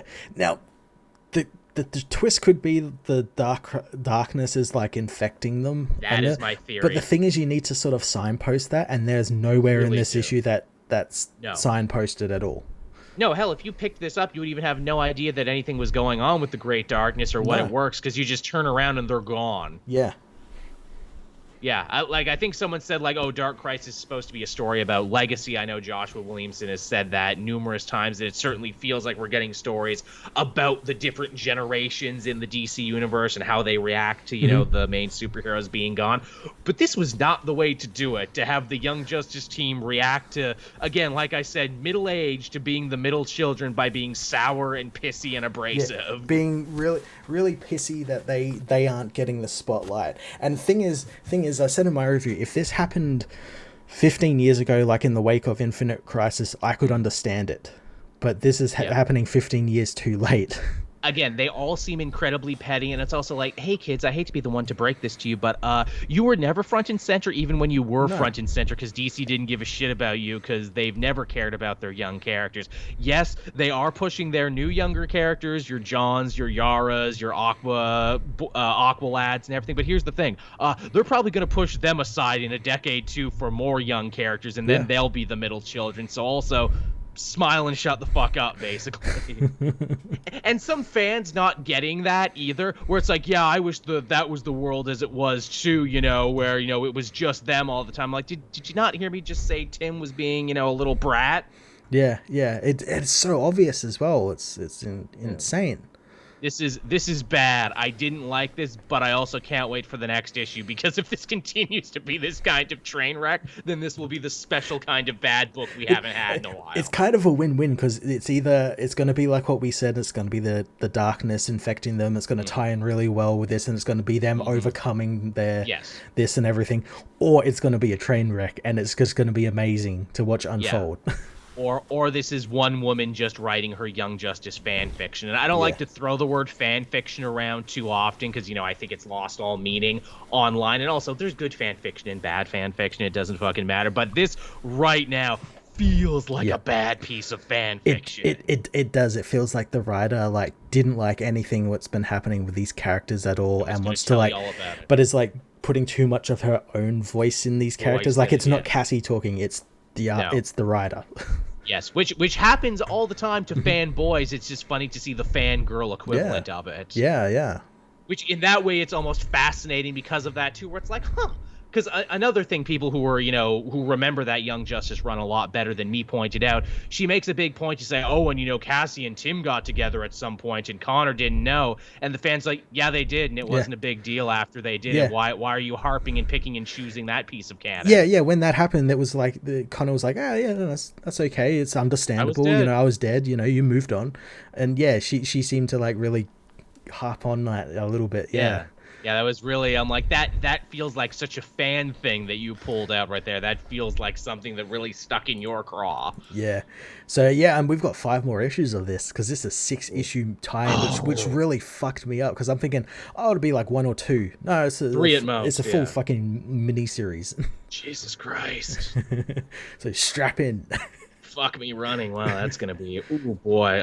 Let's talk about the Flash book instead. I didn't read this. Please tell me this one was better. It was. It's probably going to be one you'll want to read if you want to read the Barry Allen side of the story. Right, which is very important. Yeah, so this is... at the end of the last issue, Wally and Wallace both found out that Barry's been missing, so they're like, okay, we're going to sort out what's going on now. The Justice League are dead. We're going to go and search the Omniverse for Barry Allen, and we're going to gather all the Flash family, your Max Mercury's, Jesse Quick, Jay Garrett. Yeah. And we're going to use Mr. Terrific's tech that he developed during that run where Wally was bouncing around the Speed Force into different bodies. They're going to use that tech to get back into the Speed Force and into the Omniverse to find him, and they've sort of narrowed down, because obviously there's multiple Barrys, but they've narrowed down, as he says, it's kind of like an area code on a phone. We've narrowed it down to 3 specific Barrys, and if you can find the right one, you can just bring him home. Right. So the teams get ready to send off, and then Ira and Jai arrive, because Linda has to tell Wally that she now has powers. She has speed powers. That just sort of developed over the course of the last couple of issues. But before she can tell him that, the kids grab these homing device things that will allow them to travel through time, and enters the Speed Force and runs off, because they want to try and find Barry and be heroes and prove they can be heroes and everything. Right. So on top of finding Barry, Wally has to also find his kids, and his kids end up going to a world. We don't know what world it is, but it's a world where it looks like it's a Gotham City run by Barry Allen, who runs a company called Allen Tech, and he's got this giant tower, and they're actually confronted by a bat-themed speedster. But not Red Death, though. No. No. Everyone forgets about Red Death, even though everyone loved Red Death for a hot minute. Yeah, not Red Death. Max and Jesse team up and go out through the portal, and they end up in Mad Max, where Barry Allen is Mad Max driving a Charger. And then the 2 Wallies end up going into the correct world, which is where Flash is, which is that Flash Earth 1, where he's trapped, where it's that 60s sort of Silver Age sort of, and we actually get to see a little bit of Barry's life there, where it's the perfect life. Well, Iris is doing news reports, and Barry is running off with Kid Flash to fight Captain Cold in the streets, and he uses a mirror to redirect Captain Cold's blast back at him and freeze him, and all that sort of stuff. And the 2 Wallaces arrive, and they're like, what the fuck is this world? This is weird. It's really cool, because they're the same art style as they were for the rest of the issue, but their other issue is the backgrounds are all the 60s sort of Pantone colors and everything, so it's like all out of place. And interesting. Yeah, it's just multiverse shenanigans. Yeah, classic Flash traveling through the multiverse, wheeling and dealing. Yeah. What else did I have this week then? Oh, I had Batman The Knight. Did you read The Knight yet? I haven't, no. It is very good. This is all a story about how Batman learned to be the world's greatest marksman. Nice. Even meaning to do so, he has to overcome his fear and complex history with guns. Okay. Which is very nice. And he does this by learning from a weird Swiss Special Forces agent who's been living like a wild mountain man in the forests of British Columbia, Canada. Mm-hmm. This is a Batman story that takes place in Canada, I shit you not. Eventually, they learn, oh shit, Anton, this guy you've been bringing along with you, I think he's a bad guy, and I think he just stuck with you so he could learn how to use the friggin' guns. And now he's showing his true colors, which means he has to fight Anton, and that makes him sad because now he's lost the only friend he's made since his parents died, and his heart is empty all over again. Aww. Oh. Yes, it's very sad, but very interesting, too. And also, Batman finds out the dude teaching him to be a marksman also, killed a bunch of people for the fucking government. Oh, no. And he's like, well, shit, I'm learning to, try and stop killers from a killer. The only difference between this guy and Joe Chill is that the government said it was okay for this guy to kill people. This seems like something I should probably oppose when I become Batman. And I'm like, oh, what an interesting, bit of morality Batman is learning here, that a vigilante works outside the laws and does not need to listen to any government. Yeah. So that's something. That's cool. But yes, it's very cool. The Knight continues to be great. Awesome. Easy shoo-in for best of the year so far. Yeah, it's like, I haven't read this most recent issue, but yeah, so far it's just so good. Every issue feels like an excellent HBO series. Chip Zdarsky, make it canon to your coming run. It's like I would fight with that, but then it's like, what? It's so good. Yeah, just do it. Just make it the actual canon origin of what Batman went through. What is what is the canon origin of Batman's traveling the world at the moment? Vague. It's all very vague, which again means that you could absolutely, because it doesn't really conflict with anything. There sounds like there's going to be some stuff with Ra's al Ghul by the end, but again, depending on how you play it, it doesn't need to conflict with anything else. No. And I mean, shit, they just decided one day that year 1 was going to be canon, and then they decided that 0 year was going to be canon. So fuck it, the Knight is new canon. Yeah. Why not? I'd be fine with it. What else did you have, Matt? I had X-Men issue 12. I read Immortal X-Men first. I didn't read this one. This is technically the last issue with this current team makeup. Oh, really? Oh, yeah, that's right, because we got the Hellfire Gala coming, and then they're all going to be trading shit. We got the Hellfire Gala, and the next issue in this series is Judgment Day tie-ins. Shit, that's right. God, I gotta read 12 issues of Eternals very quickly before next week. Someone help me. Oh God, someone help me. So this issue kind of wraps up a lot of the storylines happening at the moment. We get a wrap up to Game World, which was really kind of quick just because it kind of started last issue. Yeah, and it started technically last issue. Jean manages to get into Cordyceps Jones's brain and makes him see he's actually winning the fight where really he's not, and the X-Men have managed to capture all of his spores that were infecting all of the other X-Men and heroes, and they end up imprisoning him in a giant metal sphere with a big X on it. Right. And he thinks that Mojo sent them to deal with him, because that was the whole thing with Mojo hating Game World because it wasn't his, and they're basically stealing his gimmick but doing it on a cosmic level. Jean ends up giving Game World to the people who were there, to the patrons and stuff, and they said anyone who wants to be free can be free. If you want to stay here, you can still play your games, but don't do it with defenseless worlds, and if you do that, the X-Men will be your friends. We'll come and kick your ass. I like it. Scott Memo, of course, learned that Dr. Stasis is Mr. Sinister and ends up one of them fighting him. And again, this Sinister really thinks he's the original Nathaniel Essex.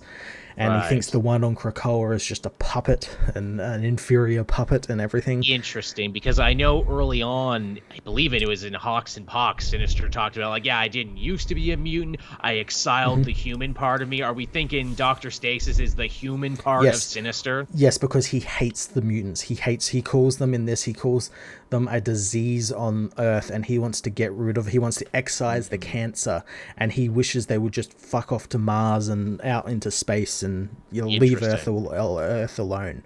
Interesting to have your cake and eat it too with Sinister. Yeah, he ends up escaping because he says there's like bombs planted in the city above them, which we find out is actually called Essex County, which is kind of cool.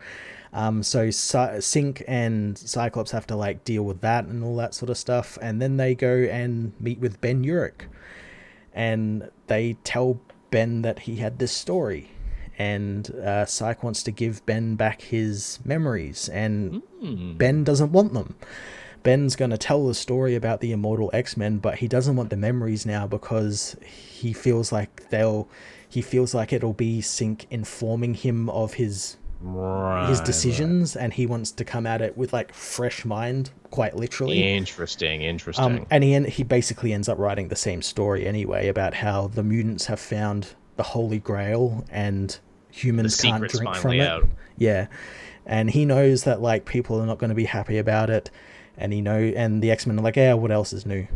Yeah, well, that's a major game changer. But he hopes, he finishes the story in the hopes that the mutants will, because obviously the mutants are going to be angry about this as well. He hopes the mutants will follow the lead of Cyclops and his X-Men, since they keep, no matter what happens to them on Earth, people be mean to them or anything, that they still defend the people no matter what your genes say you are.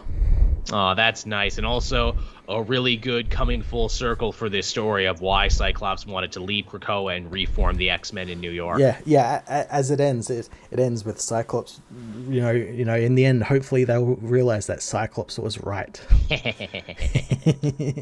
That's cute. And the final pages are just like the team realizing, okay, so like the news is out. Cyclops is probably going to be, what are we going to do now? Probably going to be ousted from the team by the Quiet Council. Who else is like going to stay? So like Wolverine leaves, Rogue leaves, Polaris leaves, Sunfire leaves for Arakko. Yes, for his whole story that he's doing. And the X-Men team now is just Cyclops, Jean, and Synch. And Synch isn't going to leave because he's found his place in the world and everything. Yeah, and then this book was weirdly a lot about him too, wasn't it? About him and Wolverine, yeah. Yeah. Huh.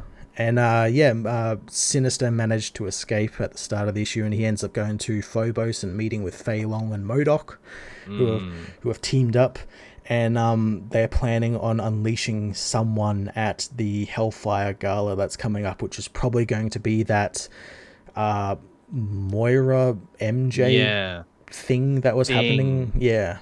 That we weren't sure about, that we saw like some pictures of, and it's like, well, what the fuck is that about? Yeah, it was in the Free Comic Book Day issue where like it's like a Moira robot that looks like Mary Jane Watson.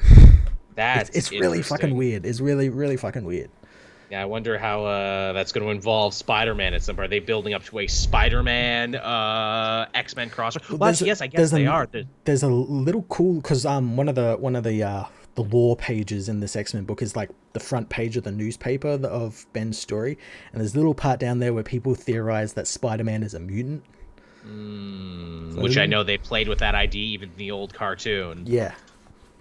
Huh, that's interesting. Well, I think they are building up to an event because, what is it, Dark Web, which is going to be Chasm, Ben Reilly, and I think Madeline Pryor, who's another clone, but of Jean Grey. Mm-hmm.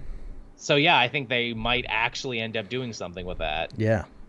Now that you stop and think about it. Yeah. How about that? It's all coming together. Like, everyone said that this Hickman, once Hickman got in, got left, it would all fall apart. But if anything, it's getting bigger. It really is. And in fact, hey, let's talk about Immortal X-Men, because that's another instance of it getting bigger. What's cool about this series is that it's 12 issues and it all focuses on a different member of the council. First one was about Sinister. Second one was about Hope. This one is all about Destiny. Yes. and everything that's going on with her. They actually kind of do like a retelling of her entire life story, how she gained these powers and lost her sight because, you know, she was seeing all these different alternate realities and possible futures at once. Yep. And she wrote her testament. She wrote the testaments of Destiny of Irene Adler. Yeah, she wrote 12 of them, didn't she? Yeah, she wrote 12 of them, and at the end of this story, she'll end up writing her 13th. Yeah. Because now that she's back from the dead again, it's like she's getting her powers again for the first time, and she's seeing all these possible futures, and all of them end in the destruction of mutant kind, basically. We see Judgment Day. Mm-hmm. We see Judgment Day. We see Mr. Sinister taking over all of the X-Men. We see freaking Magic going back to hell and becoming a devil again. We see Exodus becoming like a cult leader god again. Again? God damn, he can't help himself. He really can't. Oh, but that's okay, though, because in another future, he gets the Phoenix Force. Oh, fuck. He gets the Phoenix Force and becomes the most powerful being in the universe. And then the Inquisitions can begin. And then the Inquisition... Well, here's the thing. He's a good guy, though, because he's running around in space tracking someone called the Flesh Coursier, who turns out to just be Mr. Sinister. Goddamn Mr. Sinister. Who apparently in this future destroyed the island, took all their genetic material, and made like a spaceship out of skin. Oh, fuck yeah. Yeah, and is now flying through space, stealing like alien DNA for himself. And, man, that's awesome. Yeah, and friggin' Exodus is like, no, you will be punished for your crimes that you have committed against Krakoa. You burned Eden, you bitch. And I'm gonna eat you, which he does. And in doing so, that universe goes black, and Destiny's like, well, that shouldn't happen. That only happened with Moira. Oh my god, did frickin' Sinister find a way to steal Moira's powers? Oh, we are so fucked. They found out. Because that was the thing from last issue, wasn't it? Where it was revealed that he'd managed to like weaponize Moira's like things so he knew what was going to happen on the council and everything. Before it happened, yeah. But now Destiny's like, oh, fuck me. I can't let anyone else know that this is going on because that'll tip my hand to Sinister. He doesn't know I know, so we got to keep playing cat and mouse. Yeah. With this as best we can, and that's super cool. They let Hope in on all the dirty secrets of Krakoa, how, you know, it was all Moira puppeteering it from the dark, and she's like, wow, that fucking sucks. I wish I didn't know that. Also, you know, Xavier, clearly you believed in me because you gave me my own Cerebro helmet. And it's like, nope, that wasn't me. That was actually Mystique pretending to be me to try and bring Destiny back. We never dealt with that problem that she went around the council, and I guess we should probably deal with that now. Yeah. And Destiny comes out and it's like, no, you're not going to want to punish either of us because I have seen nothing but doom and destruction in every alternate future. You're going to need me. Yeah. But the saddest part of all is that after everything they've been through and their love story that spans hundreds of years and all these possible futures that Destiny saw, none of them ended with her and Mystique together. Aww. And she's crying as she's writing her last testament there, and she doesn't want to tell Raven about this. And I'm like, oh, that's so tragic because we saw everything Mystique did to try and make sure she was resurrected and how that led to Inferno and the ousting of Moira and everything else. And it's like, oh, they don't even get to be together in the future. Oh, that sucks. It's a real it's a beautifully sad, tragic story that also, you know, says, hey, here's like the next 5 events we might do. Nice. Does Rogue ever turn up? Because she leaves the X-Men in X-Men 12. She leaves the X-Men because she says like her mother's like spewing a bunch of heinous shit and she needs to go and deal with it. And Irene's her mother, technically. Yeah, that's not in this book. She didn't. Both her moms are having a really hard time right now. But yeah, I wonder what that's gonna happen. Yeah. Yeah, I forget that Destiny's also in the X-Men book being the disapproving mother-in-law to Gambit. Yeah, fucking hates Gambit. Yeah, which as many people pointed out, maybe the reason she hates Gambit is that she's the Gambit of her relationship. She is, yeah. I think they even call her out on that when they were sniping at each other, yeah. I hate you because I see everything in you I don't like about myself. Yeah. But yeah, so Immortal X-Men continues to be really cool. Yeah, apparently this one's done at 12 too. Okay. And I don't know what's going to happen with that, if they're going to do another sequel, because a lot of these X-Men books just have like sequel series right after. Yeah, straight they move into like whatever else. Because like the book is called Immortal X-Men because of what was happening in the X-Men book with Ben Urich and everything. Yeah, absolutely. And yeah, exactly, yeah, because that's what his paper is called. It's called The Immortal X-Men. That's his story. Yeah. Yeah, I wonder where they're going to be going with that one. If they're just going to lose that book, or if they're going to, rebrand it as something else. Because I mean, Gillen's been doing something for these guys for a long time now. Mm-hmm, mm-hmm. Yeah, so I don't imagine they're going to stop anytime soon. Yeah. But that one was good. What else did you have, Matt? I had Batman Superman World's Finest. I haven't read this one yet. This is the 4th issue of 6. I believe so, yeah. Yes. How was it? It's fucking insane, man. So there's a lot of like plot here, because obviously the Devil Nezza has controlled most of the heroes and is fighting Superman and Batman, and we learn that like he got out of his jail because he knew there was magic that could free him, but he didn't know the spell. So he designed his own magical language and runes to free himself, because he had 3,000 years to do it. Oh, well, of course. So he was able to do that, and in that time that's when he learned like he could do like possessions and stuff, which he wants to do, and he wants to possess everyone on Earth to make an army. And Batman realizes, well, if he does that, who is he going to fight against? And then Batman realizes, oh, he's preparing for something that's beyond them, that's going to be coming for them. Not outrightly said, but it's the Great Darkness. Yeah, because a lot of this stuff is connected, because this book is connected to the Robin book, that's connected to the Pride book, that they're going to have a whole friggin', event next September about it. So yeah, this is not going to be done easy. Yeah, so they find out that he's kind of like trying to protect Earth, but like in a villainous way. Yeah. Back in the past, where Supergirl and Robin are, they learn there is a secret way to trap Nezza, and it will come with a sacrifice, and they end up coming back to the present.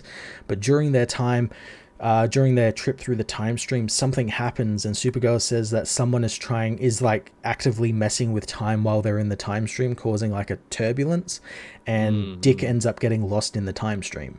Oh. And so she returns alone, and Superman and Batman are still fighting Green Lantern, who is proving to be quite deadly, because he's not only got his ring, it's also been augmented with magic, so it can hurt Superman.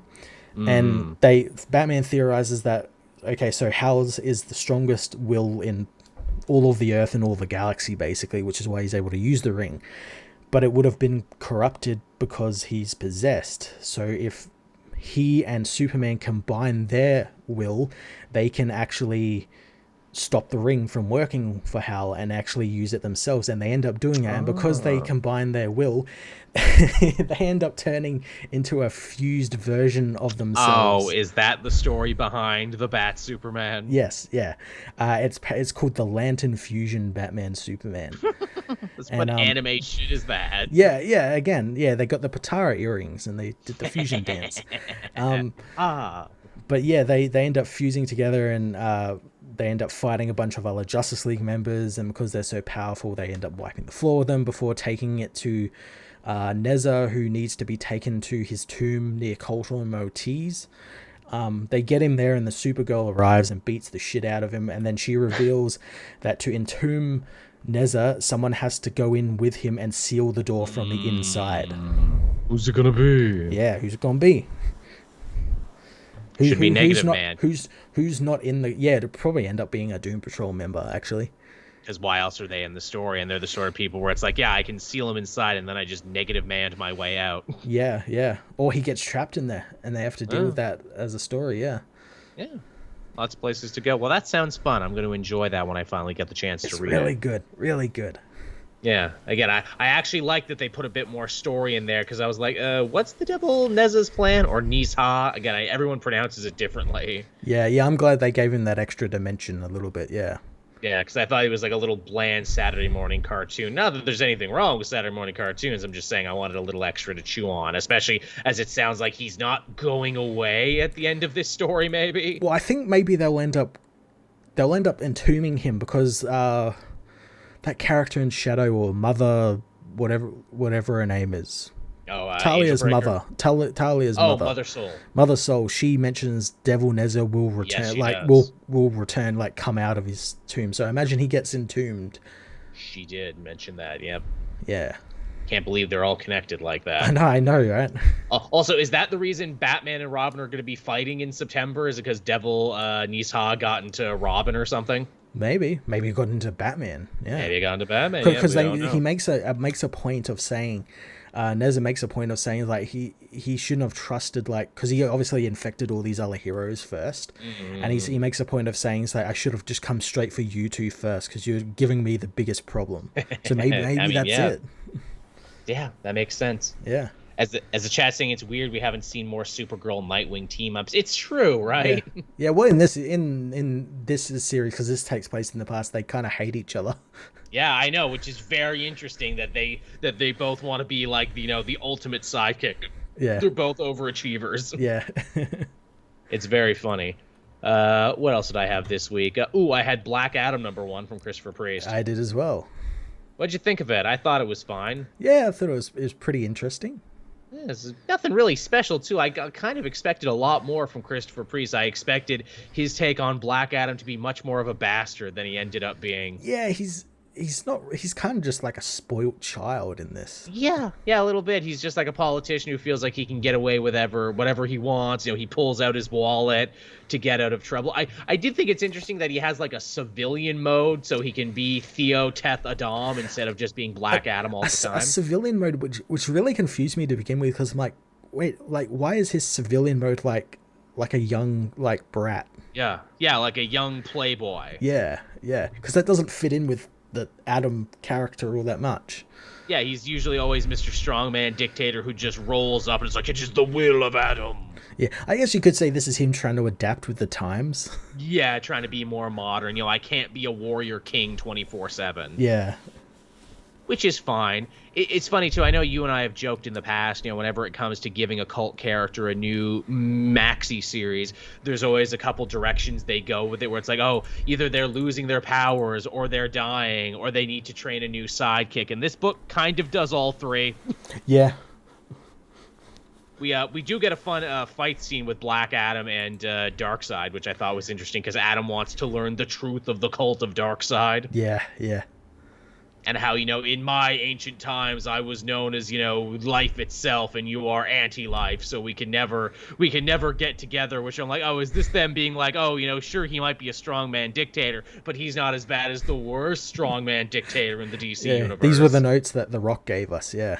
Man, that's what it feels like. It really does, where it's like, man, Christopher Priest, he made Deathstroke such a wonderful asshole, and he made U.S. Agent such a wonderful asshole. I can't wait to see what he does with Black Adam. I mean, he chokes a white supremacist, but I mean, it's a good thing to choke white supremacists. Yeah, he never does, like, anything, like, bad, like, to make him, like, it's like, yeah, he's a bit of a dick, but that's about it.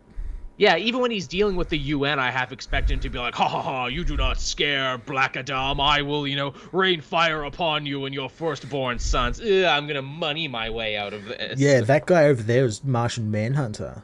Yeah, I knew that. Yeah. Did you know that? Yeah, it feels really strange. Yeah, it is kind of. Everyone's saying that Black Adam looks like Lord Byron. Yeah, he kind of does. Yeah. Looks a lot like Lord Byron. But yeah, I will say I do like the new character they introduce, Malik or Malk White. He's he pretends to be a doctor, but he's actually only a med student. Yeah, he's Adam's descendant. Yeah, and he's quick talking, and he's full of shit, and he's always got a line and a joke and everything. And obviously, he's meant to be like, He's meant to be the comedically mismatched partner of Black Adam. It has me intrigued because, like, the whole issue is about like Black Adam, like Teth is dying, as we see him getting progressively sick because of this stuff coming up his arm and everything, and he's got to pass his powers on onto his descendant, and the first thing I thought was like, this is what they're going to be doing now with Black Adam, and this is going to be like the way they get Black Adam into more of the Shazam stuff, where it's like just like another kid part of the group, right? This maybe might happen with the movies as well. Yeah, maybe. I never thought about that. That's an interesting way to do it. Maybe they'll do the Megamind thing where it's like, well, I gave you my powers, but that actually turned out to be a bad idea, and I need to take them back. That would be really interesting. Like we get in this first issue, Malik is like, he's like all funny and everything, but then he gets the powers and realizes like, I can be like a real shitheel. I'm gonna like just kill people and just all this shit, and Adam realizing, oh, that was probably a bad idea. Like, if the power instantly corrupts him, then it actually gives Black Adam an interesting place to be, where it's like, yes, I kill my political enemies. Yes, I'm a strongman dictator, but I don't do that. Yeah, yeah. I have some rules. Come on, you have no rules. That's not good. Mm-hmm. It also is kind of interesting because it puts Black Adam in the same position as, like, the Wizard Shazam and the world's Wizards of Order, who gave him, like, his power. Yeah. Where it's like, wow, picking a replacement is hard. Shit, maybe I gave them a hard time. It's fine, but it's certainly not what I was expecting from a Christopher Priest, series. I thought I was going to knock my socks off, and it was just mostly okay. Yeah, again, maybe, like, in the coming issues it will like open up a little bit, but like yeah, again, it feels like most of the Black Adam stuff these days where it's like, oh, this is obviously like they've gotten like mandates from like The Rock and his team because of the movie, and he can't be seen as like a total villain and everything. Yeah, it feels slightly watered down, just a little bit. Yeah, which is a bit of a shame. I would have liked something different, but it ain't bad either. Nah. Yeah. What else was this week? I had Spider-Man. Oh, Amazing Spider-Man? Yes, Amazing Spider-Man number 4. Did you check this one out? I'm like 2 issues behind. This is good, actually. You know what? I'm not going to tell you what happens in this one because I want you to be surprised by the twist in this one. I will just say Tombstone pulls off the greatest, smartest plan he's ever pulled off. Oh, that's good. I'm glad that the book's like seems to be going along really well, because like I read that second issue and I'm like, oh yeah, it's going pretty well, and then like I just kind of fell off because it was coming out too quickly. It's very gangland, it's very down and dirty. A lot of people still have their knickers in a twist over the Mary Jane stuff, which I'm like, you marks, they want you to be like this. It's so obvious. Yeah, why do you think they're piecemealing information? Because they want you to keep reading it and talk about it and complain about it like you're doing. You're giving them free marketing. Stop playing into it, you goddamn marks. Again, these companies play you like fiddles, but then I'm like, oh, you're probably younger and you haven't read like 30 years of Spider-Man like I have. Yeah. I was like you once, and I understand, and that's why I'm like, do better, man. Come closer and know me better, man. What else did you have then? The last book I had was Superman's Pal, Jimmy Olsen's Boss, Perry White, issue 1. Yes. The big return for this series. Yeah, this is just a one-shot. And it's 6 pages long. And the rest of the book is just like backup, like old stories of Perry White from throughout the years. It's fun. That's a good value. But yeah, no, this 6-page issue with Matt Fraction and Steve Lieber was really excellent because it explores like why Perry is a newspaper man and what he finds in that job, and it's really cool because you get to see him like he's checking out like the runners printing the paper, and he's like, I don't come down all that often, but this is a special story. And he talks about how like he got into the paper business. He was like hooked, and he got a job at the Daily Planet and everything, and then became editor-in-chief, and it was all cool because like nothing was ever the same every day. But then Superman came along, and it kind of became the same every day because he would just save everything and sort everything out and everything. Well, yeah. And he tells a story about how like Superman at one point had to go off and he had to fight the Dominators, so their city was left unguarded. So that's when Lex swooped in with like his new robots that would protect people, and it'll be all fine and all dandy and everything. But then Superman returned, and the robots, like because they were programmed to attack anything alien, attacked Superman. Right. Well, and they just so happened to also have kryptonite batteries in them, and hell. Yeah. And so the people realize like, oh, Lex kind of like fucked us over yet again. So the people of Metropolis stand up for Superman and like surround him so the robots can't see him, and they dismantle the robots and save Superman.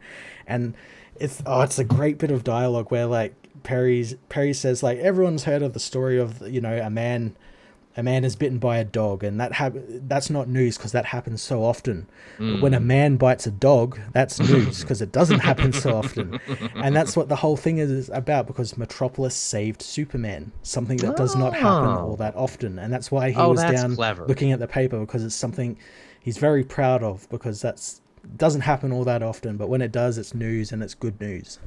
I like that. Sounds very Fraction. That sounds like something that only Fraction could push through. Yeah, and it's just great as well, just because there's like so many cool like little visual gags, like Bizarro divorcing Jimmy Olsen, which means he's technically marrying him, but because it's reversed, it's divorced, and all this really fun stuff happening in the book. It's great. That's cool. I had one last one this week too. It was Nightwing. Nightwing was very brief this week. It's just a continuation of him trying to protect Haven from all the dirty cops, and him and Oracle outing them to the public to protect the place. Nice. Also, we learn a little bit more about Heartless. He might be a cyborg. Cool. He's freaking, upgraded his body so much now that it puts like a big strain on his heart. So he's actually using all the hearts he's stealing. Oh, okay. But he's very picky about the hearts because he gets into a fight with Blockbuster, but he's like, no, I'm not going to take your heart because no one would love you or miss you. Even though, I mean, come on, his heart's probably huge like the rest of them. I mean, it would probably be an excellent heart to take. It'd probably fucking massive heart, yeah. Yeah, massive heart. Be like, but big as an apple.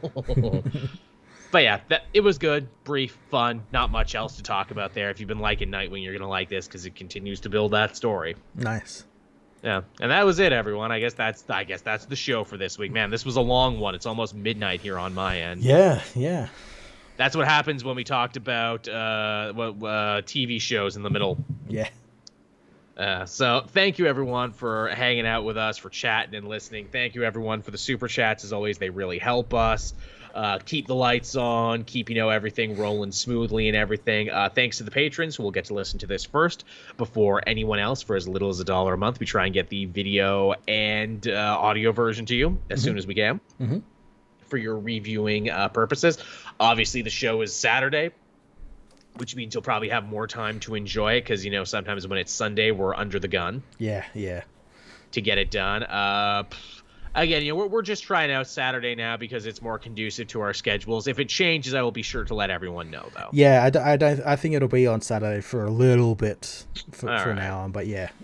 That doesn't bother me because it means I get Sunday off to watch wrestling pay-per-views. I thought you might like that, yeah. I will be watching AEW New Japan Forbidden Door tomorrow. I think Kurt said he was going to maybe try and have a stream. Maybe I'll hop on with that. Maybe I'll not.